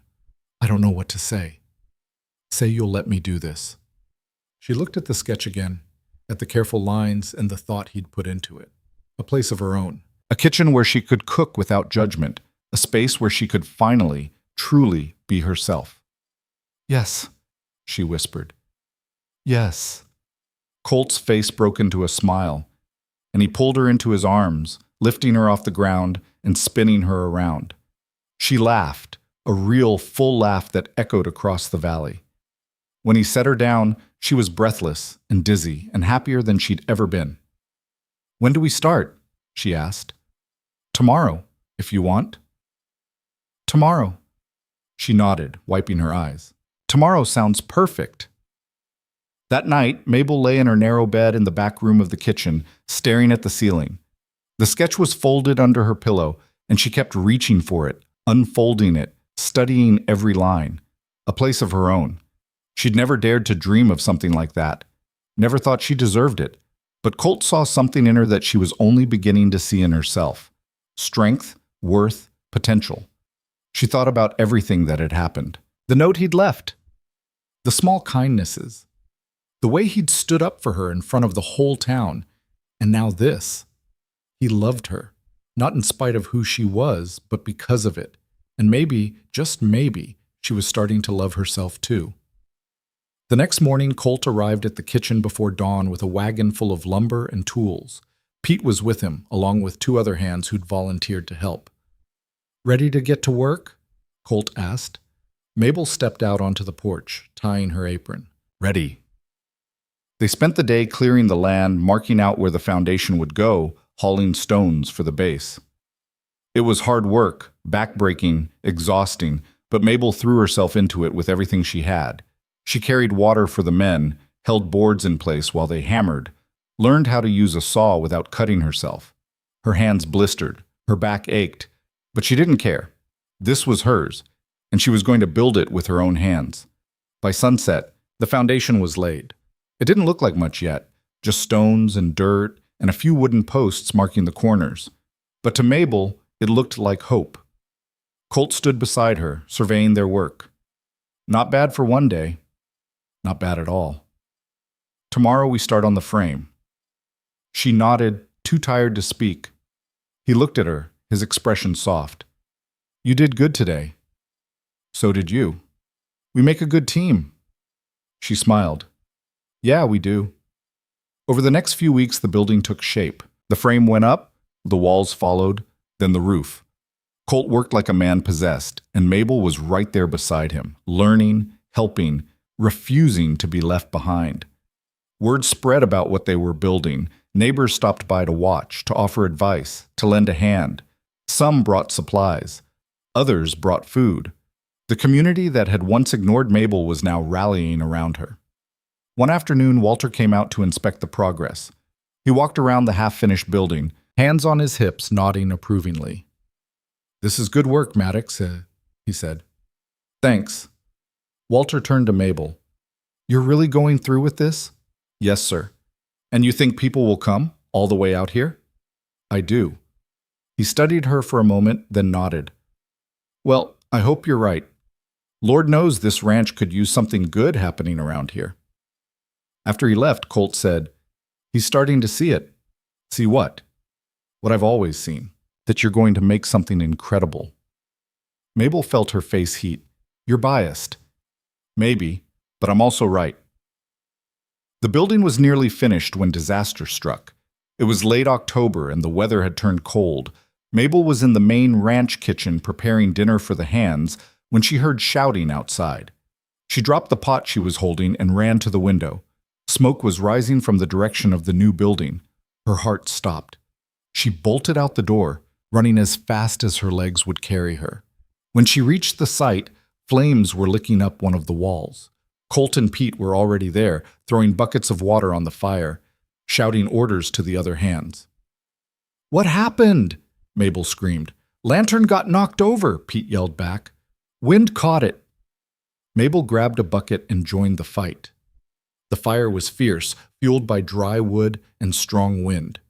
For a terrifying moment, she thought they were going to lose everything. But slowly, agonizingly, they got it under control. The flames died down, then sputtered out, leaving behind charred wood and the acrid smell of smoke. Mabel stood there, staring at the damage, her hands shaking.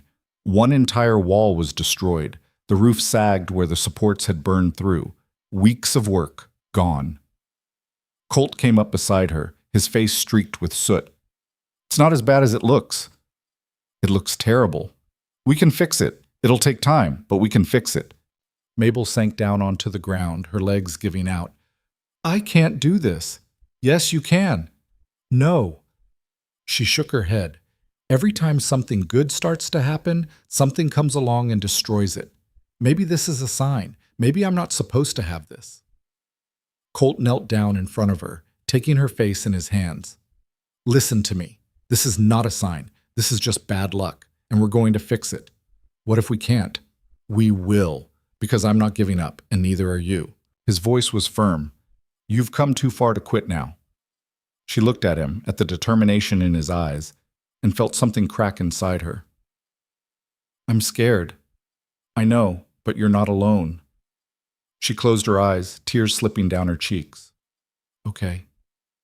Okay? Okay. We fix it. The repair took another 3 weeks. The damaged wall had to be torn down and rebuilt from scratch. The roof needed reinforcing. It was frustrating, exhausting work, made worse by the onset of winter. But they didn't quit. Colt worked through freezing temperatures and biting wind. Pete stayed late every night, refusing to leave until the day's work was done. Even some of the other hands pitched in during their free time. And Mabel was there for all of it, refusing to hide in the kitchen, refusing to let fear win. Finally, in mid-November, the building was finished. It wasn't perfect. The new wall didn't quite match the others.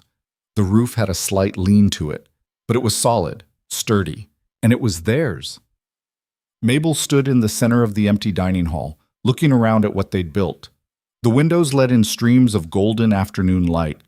The wood stove sat in the corner, ready to warm the space. The long counter where she'd prepare food stretched across one wall. What do you think? Colt asked, coming up behind her.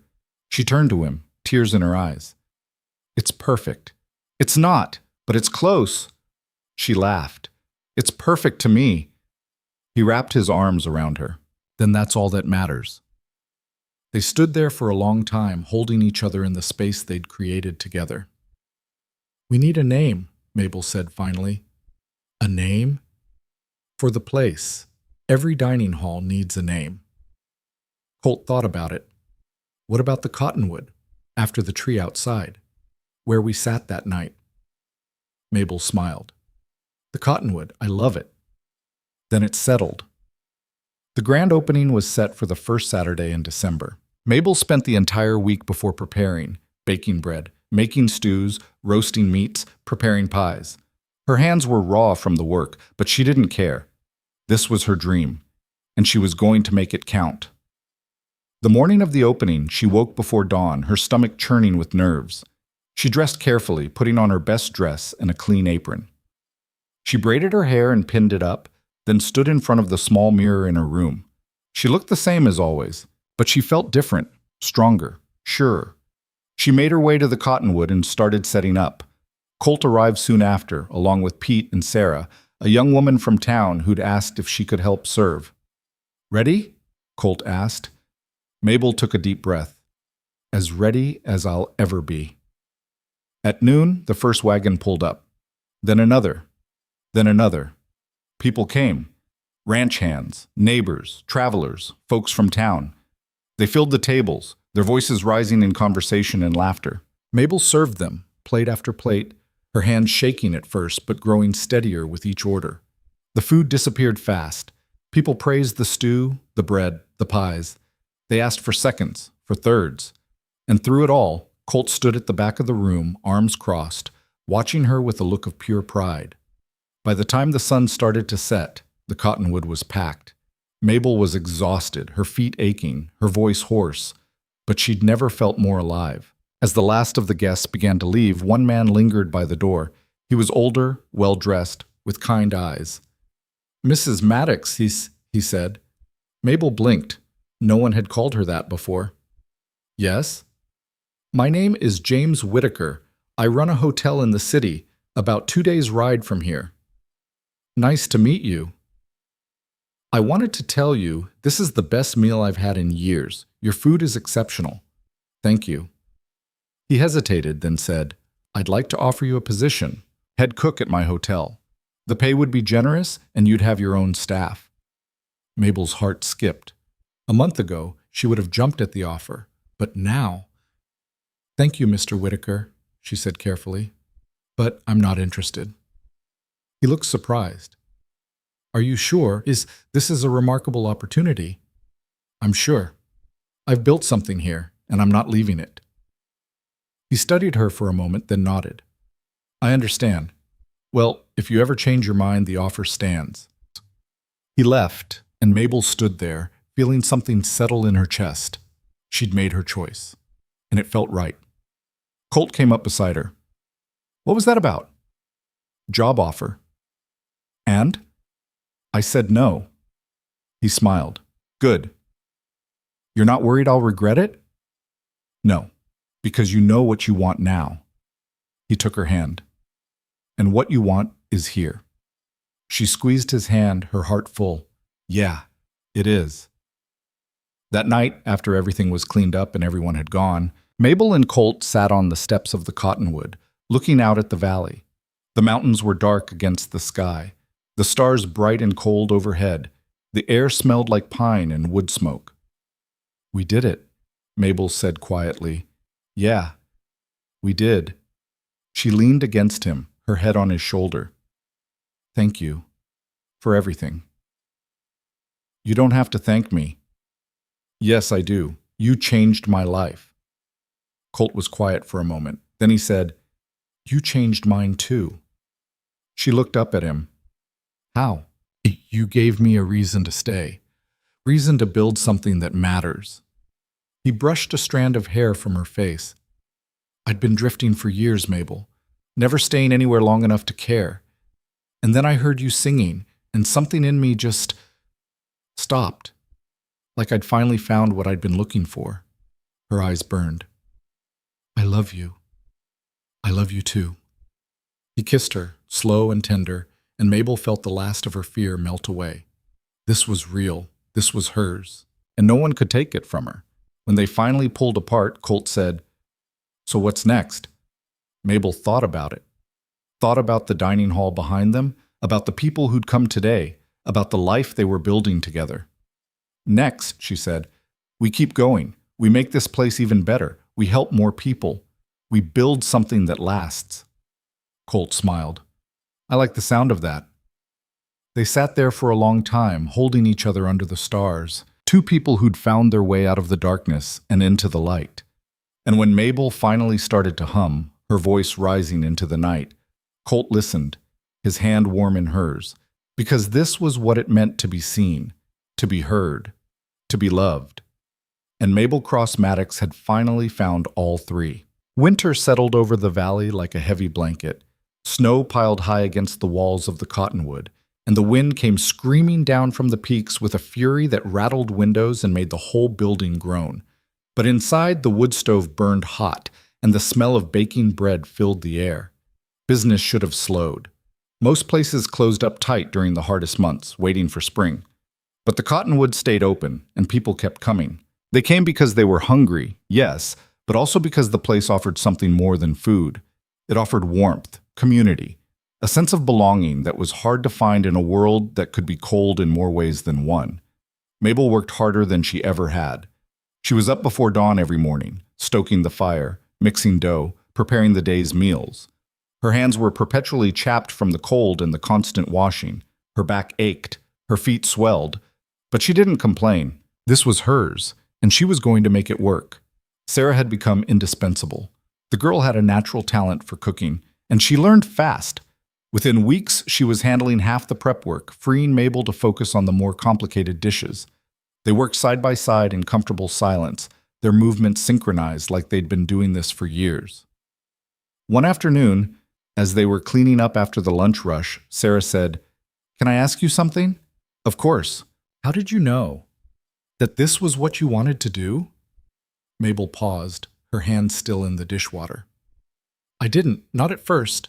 I just knew I couldn't keep doing what I was doing, living in someone else's space, cooking someone else's meals, being invisible. But you risked everything. What if it hadn't worked? Then I would have failed, but at least I would have tried. She looked at Sarah. You thinking about leaving? Sarah shook her head quickly. No, not at all. I wonder sometimes if I could do something like this. Build something of my own. Mabel smiled. You could. You're good enough, smart enough. You just have to believe it. That's the hard part. I know. Mabel dried her hands on her apron. But you'll get there. I did, and if I can do it, anyone can. Sarah nodded, but Mabel could see the doubt still lingering in her eyes. She recognized that look.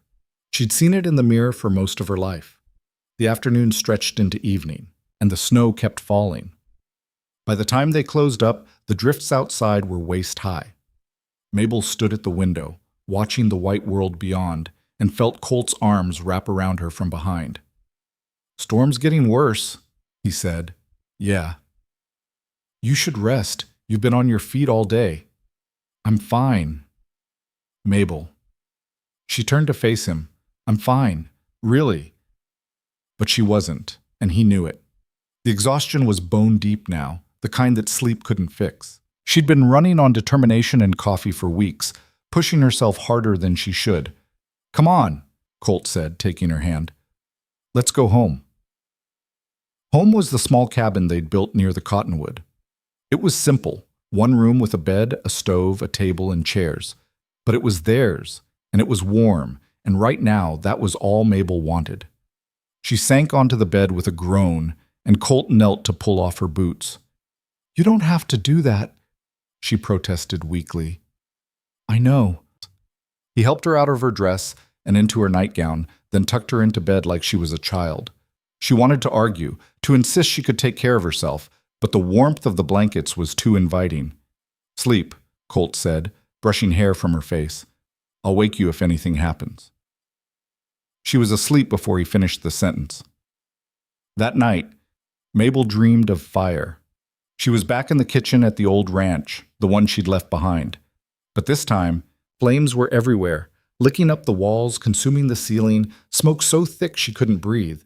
She tried to run, but her feet wouldn't move. Tried to scream, but no sound came out. And then she saw herself, not as she was now, but as she'd been all those years ago. Small, hunched, invisible. The version of herself in the dream looked at her with hollow eyes and said, "You can't escape what you are." Mabel woke with a gasp, her heart pounding, sweat soaking her nightgown despite the cold. Colt was beside her instantly. "What's wrong?" "Just a dream." "Must have been a bad one." She sat up, wrapping her arms around herself. "It was nothing, just old fears." He pulled her close. "You want to talk about it?" "No, I just want to forget it." But she couldn't forget. The dream stayed with her through the next day and the day after that. It lurked in the back of her mind, whispering doubts she thought she'd buried. What if she failed? What if all of this fell apart? What if she was just fooling herself, pretending to be someone she wasn't? She tried to shake it off, to focus on the work, but the fear had taken root, and it was growing. A week later, Walter Grimm came to visit. Mabel hadn't seen him since he'd sold the ranch. He looked older, grayer, more worn than she remembered. He arrived in the afternoon just as the lunch rush was ending and stood in the doorway of the cottonwood like he wasn't sure he was welcome. "Mr. Grimm," Mabel said, surprised. "Come in." He stepped inside, looking around the space with something like wonder. This is really something. Thank you. I heard about what you were doing out here, heard it was successful, but I didn't believe it until I saw it." He shook his head. "You've done good, Mabel. Better than I ever could have imagined." She didn't know what to say to that, so she just gestured to a table. "Sit. I'll get you some food." She brought him stew and fresh bread, and he ate slowly, savoring each bite. "Best meal I've had in months," he said when he finished. "Maybe years." "You're too kind." "No, I'm not. I'm honest. Maybe for the first time in a long time." He set down his spoon and looked at her. "I came here to apologize." Mabel blinked. "You already did that." "Not properly, not the way I should have." He cleared his throat. "I treated you like you were nothing, like you didn't matter. And I was wrong. You mattered then and you matter now. And I'm sorry it took me this long to see it." Mabel felt her throat tighten. "Thank you. I also came to tell you something. The new owners of the ranch, they're struggling. They don't know the land like I did, and they're making mistakes. Place is falling apart." He paused. "I told them they should come talk to you, ask for your advice. You know more about making something work than anyone I've ever met. I don't know if I can help them. You can, and you will, because that's who you are." He stood, picking up his hat. "Take care of yourself, Mabel, and keep doing what you're doing. The world needs more people like you." He left, and Mabel stood there, staring after him, tears running down her face. Colt found her like that a few minutes later. "What happened?" She told him about Walter's visit, about his apology, about the ranch. "You thinking about helping them?" Colt asked. "I don't know. Part of me wants to. Part of me wants to tell them to figure it out themselves." "What's stopping you?" "I don't know if I have the energy. I'm barely keeping this place running as it is." Colt took her hands. "Then don't. You don't owe them anything. You've already done more than enough." "But what if I could help? What if I could save that ranch the way you saved me?" "You saved yourself, Mabel. I just gave you a push." He squeezed her hands. "Whatever you decide, I'm with you. But don't do it because you feel obligated. Do it because you want to." She thought about it for days. Thought about the ranch where she'd spent 8 years being invisible. Thought about the people who worked there now, struggling the way she'd struggled. Finally, she made a decision. She would help, but on her terms. The new owners of the ranch were a young couple named Daniel and Emma Morris.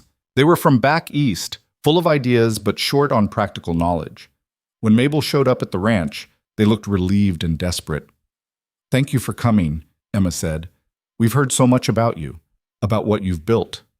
"I haven't built anything you can't build yourselves," Mabel said, "but I can show you how." She spent the next few weeks going back and forth between the cottonwood and the ranch. She taught Emma how to manage supplies, how to stretch ingredients, how to keep workers fed without breaking the bank. She taught Daniel about maintaining equipment, about planning ahead for the hard months, about treating his workers with respect. It was exhausting, but it was also rewarding. Watching them learn, watching them grow more confident, reminded Mabel of herself, of how far she'd come. One afternoon, as she was preparing to leave, Emma stopped her. "Can I ask you something personal?" Emma said. "Go ahead." "How do you do it? How do you keep going when everything feels impossible?" Mabel thought about the question, thought about all the times she'd wanted to quit, all the times she'd felt like she wasn't enough. "You don't," she said finally. "You don't keep going all the time. Sometimes you break, sometimes you fall apart, and that's okay. The trick is getting back up, even when you don't think you can, even when every part of you wants to stay down." Emma's eyes filled with tears. "I'm scared I'm going to fail." "You probably will, at something, but that doesn't mean you stop trying." Mabel put a hand on her shoulder. "Fear is normal. It's what you do with it that matters. You can let it paralyze you, or you can use it to make you stronger." "Is that what you did?" "Eventually. It took me a long time to figure it out, but yeah, that's what I did." Emma hugged her, and Mabel felt something shift inside her. The dream that had been haunting her, the fear that she couldn't escape who she used to be, it started to fade. Because she had escaped. She'd built a new life, a better life, and now she was helping others do the same. Winter deepened, and with it came challenges Mabel hadn't anticipated. Supplies ran low, equipment broke. One of the support beams in the cottonwood cracked under the weight of snow on the roof, and they had to shore it up before the whole thing collapsed. But they managed. They always managed. Sarah became more confident, taking on more responsibility. Thomas proved himself invaluable with repairs and maintenance. Clara kept everyone organized, making sure nothing fell through the cracks. And Colt was there through it all, steady and sure, the foundation that kept everything from falling apart. One particularly brutal night, when the wind was howling so loud they could barely hear each other speak, Mabel stood at the window of the cabin and said, "What if this is as good as it gets?" Colt looked up from the piece of wood he was carving. "What do you mean?" "I mean, what if we've peaked? What if this is the best we can do, and everything from here is just maintenance? Would that be so bad?" "I don't know, I thought there'd be more." "More what?" She struggled to find the words. "More growth, more success, more proof that I'm doing something that matters." Colt set down his carving and crossed to her. "Mabel, you run a dining hall that feeds dozens of people a day. You've given jobs to people who had nothing. You've taught others how to build their own dreams. How much more proof do you need? I don't know. I just feel like I should be doing more. Why? Because I spent so much of my life doing nothing, being nothing. And now that I have a chance to be something, I don't want to waste it. You're not wasting anything. He turned her to face him. You know what I think? I think you're scared that if you stop pushing, stop proving yourself, people will forget about you, that you'll go back to being invisible. The words hit too close to home. Mabel's eyes filled with tears. Maybe, she whispered. Well, you won't, because you're not that person anymore. And no one who knows you now could ever see you as invisible. He cupped her face in his hands. You've earned the right to just exist, Mabel. To enjoy what you've built without constantly worrying it's not enough. You are enough. You've always been enough. She broke down then, sobbing into his chest, letting out years of fear and doubt and the relentless need to prove her worth. He held her through it all, his arms strong and steady, until the tears finally stopped. I'm sorry, she said, her voice hoarse. Don't be. You needed that. I'm tired, Colt, so tired. I know, so rest. Let the rest of us carry the weight for a while. And for the first time in her life, Mabel let herself do just that. She took a step back from the daily operations of the cottonwood. Not completely. She still cooked, still supervised, still made sure everything ran smoothly. But she let Sarah take the lead more often. Let Thomas and Clara handle problems without her input. Let herself trust that the foundation she'd built was strong enough to stand without her constant attention. It was terrifying at first. Every time she wasn't in the kitchen, she worried something would go wrong. But nothing did. The cottonwood kept running. The customers kept coming. And slowly, Mabel began to relax. She started taking mornings for herself. She'd sit by the window with a cup of coffee, watching the sun rise over the mountains. She'd read books she'd been meaning to get to for years. She'd take walks with Colt, just the two of them, talking about everything and nothing. And she started to remember what it felt like to be happy. Not successful, not accomplished, just happy. One morning in late February, she woke to find blood on the sheets. Panic seized her. She sat up, her heart racing, her mind going to the worst places. Colt, she called out. He was beside her in seconds. What's wrong? She showed him the blood, and his face went pale. We need to get you to a doctor, he said. There's no doctor out here, not for miles. Then we'll go to town, right now. But even as he said it, Mabel felt something else. A cramping pain in her abdomen, a wave of nausea, and then she knew. Colt, she said quietly, I think I'm pregnant. He stared at her. What? I'm late. I've been late for weeks. I didn't want to say anything in case I was wrong. And the blood? Could be normal. Could be. Not. She took a shaky breath. We need to get Mrs. Henderson. Mrs. Henderson arrived within the hour. She examined Mabel carefully, her face serious, and finally said, You're pregnant. About 8 weeks, I'd say. Mabel's heart leaped. And the bleeding? Sometimes happens. Could be nothing. Could be a sign of trouble. Only time will tell. She looked at Mabel sternly. But you need to rest. No more working yourself to the bone. No more 16-hour days. You hear me? I hear you. I'm serious, Mabel. You want this baby. You need to take care of yourself. After Mrs. Henderson left, Mabel and Colt sat in stunned silence. We're having a baby, Colt said finally. Maybe. If everything goes right. It will. You don't know that. I know you, and I know you're strong enough to get through this. Mabel wanted to believe him, but the fear was overwhelming. She'd already lost so much in her life. The thought of losing this too was almost unbearable. The next few weeks were agony. Mabel followed Mrs. Henderson's orders to the letter, resting, eating well, avoiding stress as much as possible. But every twinge, every ache, every moment of discomfort sent her spiraling into panic. Colt was there through all of it, patient and reassuring. He took over more of the work at the Cottonwood, coordinating with Sarah and the others to keep things running. He brought Mabel meals in bed, read to her in the evenings, held her when the fear got too bad. and slowly the bleeding stopped. The cramps eased, and Mabel's body began to change in ways that told her the pregnancy was progressing. By the time spring arrived, she was showing a small bump that she tried to hide under loose clothing, but one that Colt couldn't stop touching, his face full of wonder. "I can't believe this is real," he said one night, his hand on her belly. "Neither can I." "You scared?" "Terrified." "Me too." He looked at her, but also excited. "We're going to be parents, Mabel. We're going to have a family." The word hit her hard. Family. Something she'd never really had. Something she'd thought she'd never deserve. And now it was happening. As Mabel's pregnancy progressed, the Cottonwoods seemed to thrive in her absence. Sarah had fully stepped into the role of head cook, and she was good at it, better than good. She'd developed her own style, her own recipes, and customers loved her. Mabel should have been happy about it, should have been proud, and she was. But there was also a small, irrational part of her that felt threatened, like maybe she wasn't as necessary as she'd thought, like maybe the place could run just fine without her. She didn't voice these thoughts, didn't want to seem petty or ungrateful. But Colt noticed anyway. "You're worried they don't need you anymore," he said one evening. "No, I'm not." "Yes, you are. I can see it on your face every time Sarah comes to you with a new idea." Mabel sighed. "Is it that obvious?" "To me, yeah.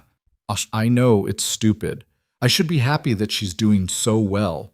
"You are happy. You're also human, and humans are complicated." He sat beside her. "But here's the thing. The Cottonwood isn't just about the cooking. It's about what you built. The culture, the values, the way you treat people. Sarah learned all that from you, so even if she's the one running the kitchen now, you're still the foundation.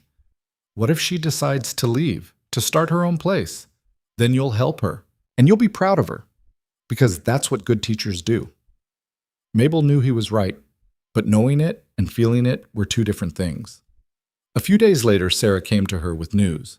"I need to talk to you," Sarah said, her face serious. Mabel's stomach dropped. "Okay."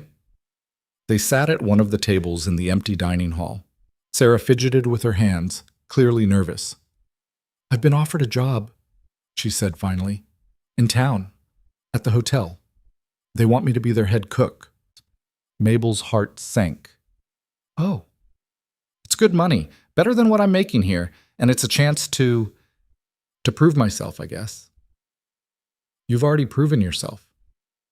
"I know, but this feels different, like a real opportunity."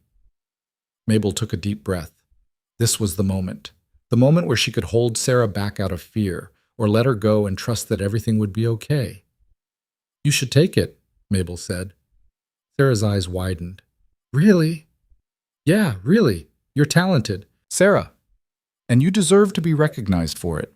If this is what you want, you should go for it. But what about the Cottonwood? I don't want to leave you in the lurch." "We'll figure it out. We always do."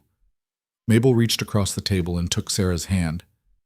"I'm proud of you, and I want you to succeed, even if it means leaving here." Sarah's eyes filled with tears. "Thank you for everything. You changed my life. You changed mine too." They hugged, both of them crying, and Mabel felt something shift inside her. This was what it meant to truly succeed, not holding on to what you'd built with white knuckles, but letting it grow and change and send out new branches. Sarah left 2 weeks later. There was a small celebration at the Cottonwood, and everyone came to wish her well. She promised to visit often, and Mabel believed her.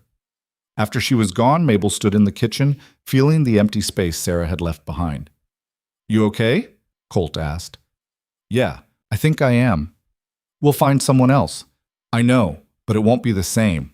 "No, it'll be different. Maybe even better." Mabel smiled. "When did you get so optimistic?" "When I met you." They found a new cook, a middle-aged man named Frank who'd worked in logging camps for years. He was rough around the edges, but he knew his way around a kitchen, and he was willing to learn. Training him was different than training Sarah. He asked more questions, challenged her methods, pushed back when he disagreed. It was frustrating at times, but it also made Mabel sharper, made her think about why she did things the way she did. And slowly, Frank became part of the team.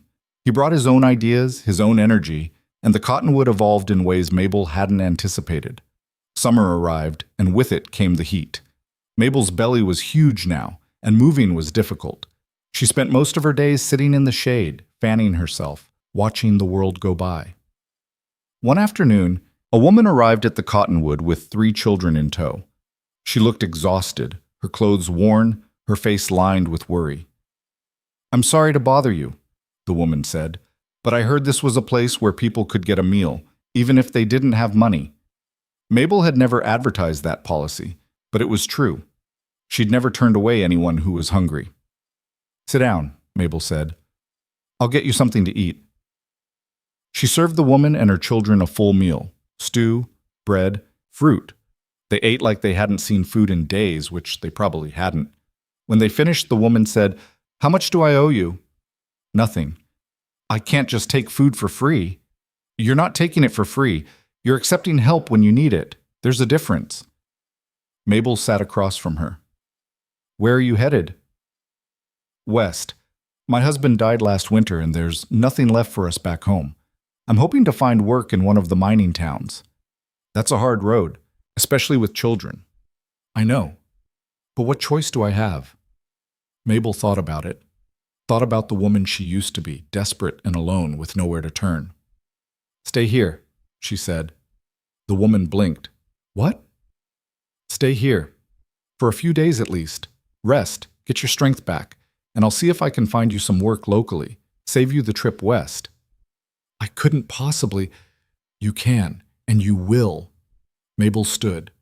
"There's a small room in the back. It's not much, but it's warm and dry. You and your kids can sleep there." The woman's eyes filled with tears. "Why are you doing this?" "Because someone did it for me once, and I'm just passing it on." The woman stayed for a week. In that time, Mabel found her work at a nearby farm. Not glamorous, but steady and safe. The woman cried when she left, hugging Mabel tightly. "You're an angel," the woman said. "No, I'm not. I'm just someone who remembers what it's like to need help." After she left, Colt said, "You can't save everyone." "I know, but I can save some, and that's enough." As summer turned to fall, Mabel's pregnancy entered its final stage. She was huge, uncomfortable, and ready for it to be over. Mrs. Henderson came by weekly to check on her, pronouncing everything normal and healthy. "Any day now," Mrs. Henderson said during one visit. "You're ready, baby's ready. Just a matter of time." That night, Mabel couldn't sleep. She lay in bed, staring at the ceiling, one hand on her belly, feeling the baby move. "You ready to meet us?" she whispered. "Because we're ready to meet you." The baby kicked in response, and Mabel smiled. Labor started 2 days later, in the middle of the night. The pain woke her from a dead sleep, sharp and intense. She gasped, clutching her belly. "Colt," she said. "Colt, it's time." He was up instantly, throwing on clothes, running for Mrs. Henderson. By the time he got back, Mabel's contractions were coming fast and hard. The labor was long, brutal. Hours of pain that seemed to go on forever. Mabel screamed, cried, cursed, begged for it to stop. But Mrs. Henderson stayed calm, coaching her through each contraction, telling her she was doing great. "I can't," Mabel sobbed at one point. "I can't do this." "Yes, you can," Mrs. Henderson said firmly. "You're almost there." "I can't." "You can.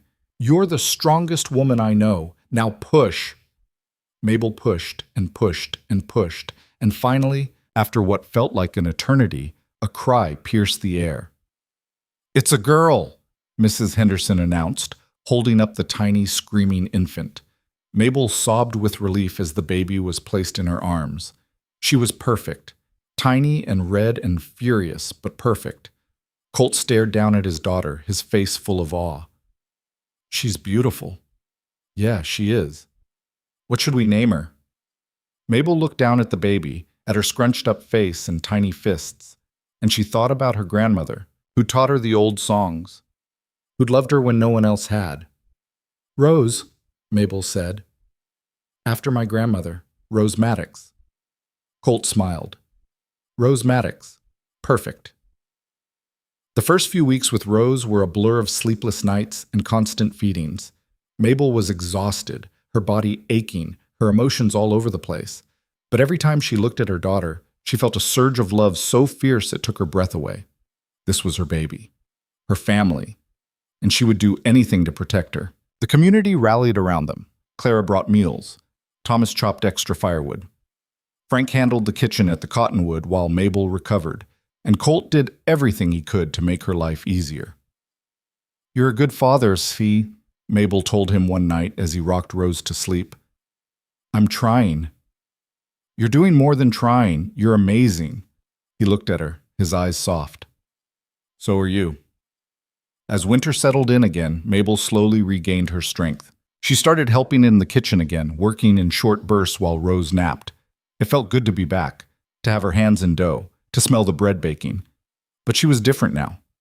More patient, less driven, content to let things unfold at their own pace. One afternoon, as she was kneading bread with Rose sleeping in a basket nearby, Frank said, "You seem happier." Do I? Yeah, more relaxed, like you're not carrying the weight of the world anymore. Mabel thought about it. I think I finally figured out that I don't have to prove anything. Not to anyone. Not even to myself. That's a good place to be. Yeah, it is. Spring arrived, and with it came an unexpected visitor. Constance Merrill showed up at the Cottonwood one morning, looking thin and tired. She was dressed simply, her fancy clothes long gone, her hair pulled back in a plain bun. Mrs. Maddox, Constance said quietly, may I speak with you? Mabel was holding Rose, and her first instinct was to send Constance away. But she remembered the importance of second chances, of forgiveness. All right, she said. They sat at one of the tables. Constance looked down at her hands, struggling to find words. I came to apologize, she said finally. For everything. The way I treated you, the things I said. It was cruel and wrong, and I've regretted it every day since. You already apologized, at the festival. That wasn't a real apology. That was just words to get Colt off my back. Constance looked up, her eyes red. This is real. I'm truly sorry, for all of it. Mabel studied her. What changed? Everything. My father lost the ranch. We lost everything. I've been working at the boarding house in town, scrubbing floors and washing sheets, and every day I think about how I treated people when I had money, how I thought I was better than everyone else. She wiped her eyes. I'm not better than anyone, I'm just broken. And I don't know how to fix it. Why are you really here, Constance? Because I'm miserable, and I don't know how to be anything else.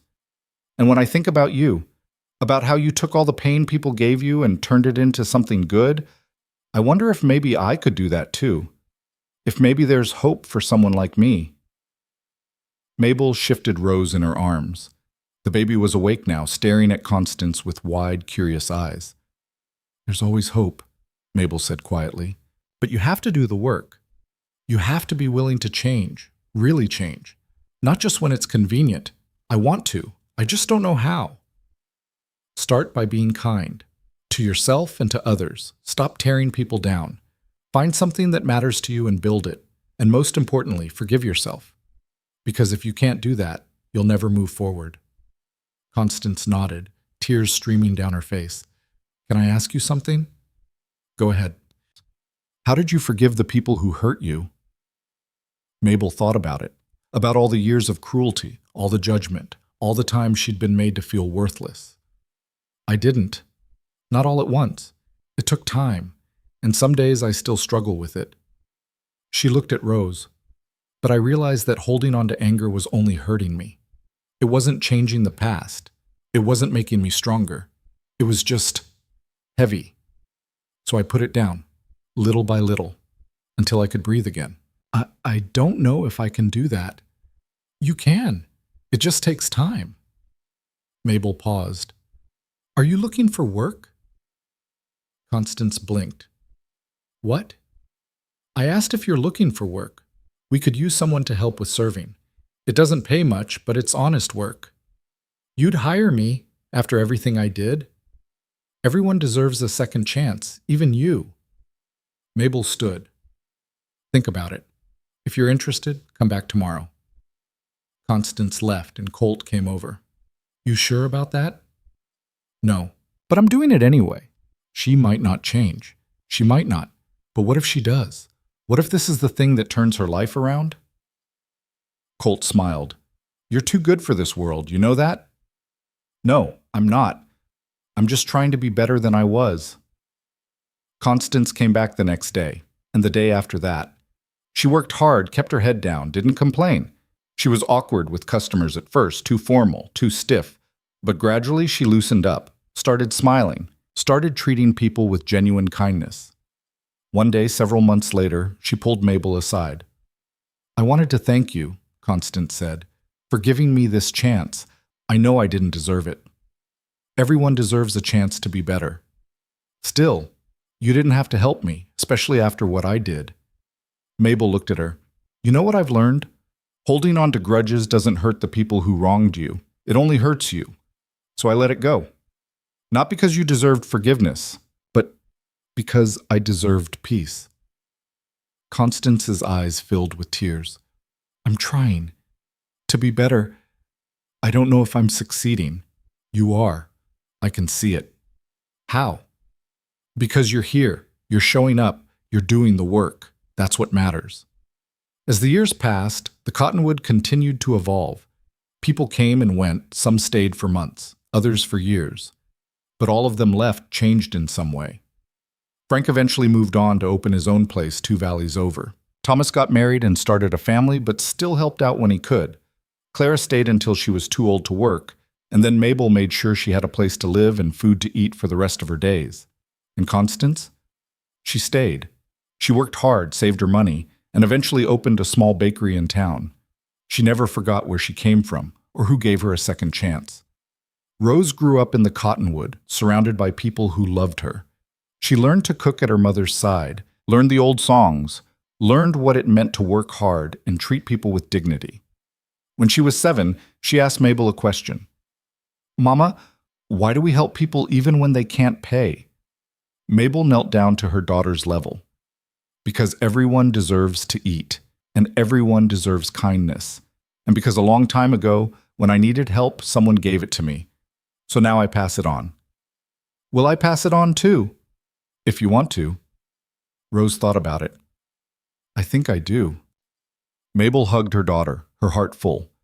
By the time Rose was 10, she was helping serve customers and learning recipes. By the time she was 15, she was cooking full meals on her own. And by the time she was 20, she was running the cottonwood alongside her mother. Mabel watched her daughter work, watched her interact with customers, watched her show the same kindness and strength that Mabel had tried so hard to model. You did good, Colt said one evening as they watched Rose handle a difficult customer with grace and patience. We did good, Mabel corrected. Yeah, we did. Years turned into decades. Mabel's hair went gray, then white. Her hands became gnarled with arthritis, her back bent with age. But she kept working, kept singing, kept showing up. The cottonwood became a landmark. People came from all over just to eat there, to hear the stories, to meet the woman who'd built something from nothing. One day, when Mabel was in her 70s, a young woman came to the door. She was thin, scared, pregnant, with nowhere to go. I heard this was a place where people could get help, the woman said. Mabel looked at her and saw herself, saw the fear and the hope and the desperate need to be seen. Come in, Mabel said. Sit down. I'll get you something to eat. She served the woman a meal, gave her a place to stay, helped her find work, just like someone had helped her all those years ago. And the cycle continued. One autumn evening, when the leaves were turning gold and the air had that sharp, clean smell of coming winter, Mabel sat on the porch of the cottonwood with Colt beside her. They were old now, their bodies worn from years of hard work, but they were together, and they were happy. We did it, Colt said quietly. Yeah, we did. Any regrets? Mabel thought about her life, about the years of pain and the years of joy, about the people she'd helped and the people who'd helped her. about the daughter she'd raised and the legacy she'd built. "No," she said finally. "No regrets." "Me neither." He took her hand, his grip still strong after all these years. And as the sun set over the mountains, casting long shadows across the valley, Mabel began to hum. An old song. One her grandmother had taught her. One she'd sung in the kitchen all those years ago when she thought no one was listening. Colt listened, smiling. Rose came out onto the porch, her own children trailing behind her. She sat down beside her mother and joined in the song, her voice blending with Mabel's. And in that moment, everything made sense. The pain, the struggle, the fear, the triumph. All of it had led here. To this porch, to this family, to this life. Mabel had spent her whole life believing she had to hide to survive, that she had to shrink herself down to fit into a world that didn't want her. But she'd been wrong. She'd survived by refusing to disappear, by singing when the world told her to be silent, by building when everything told her to quit, by loving when people said she wasn't worthy. She'd changed her own life, and in doing so, she'd changed countless others. The world had tried to make her invisible, but she'd sung anyway, built anyway, loved anyway. And that had made all the difference. As the stars began to appear overhead and the night settled in around them, Mabel closed her eyes and let the song carry her. She'd done what she set out to do. She'd lived a life that mattered. She'd left the world a little better than she'd found it. And in the end, that was enough. More than enough. It was everything.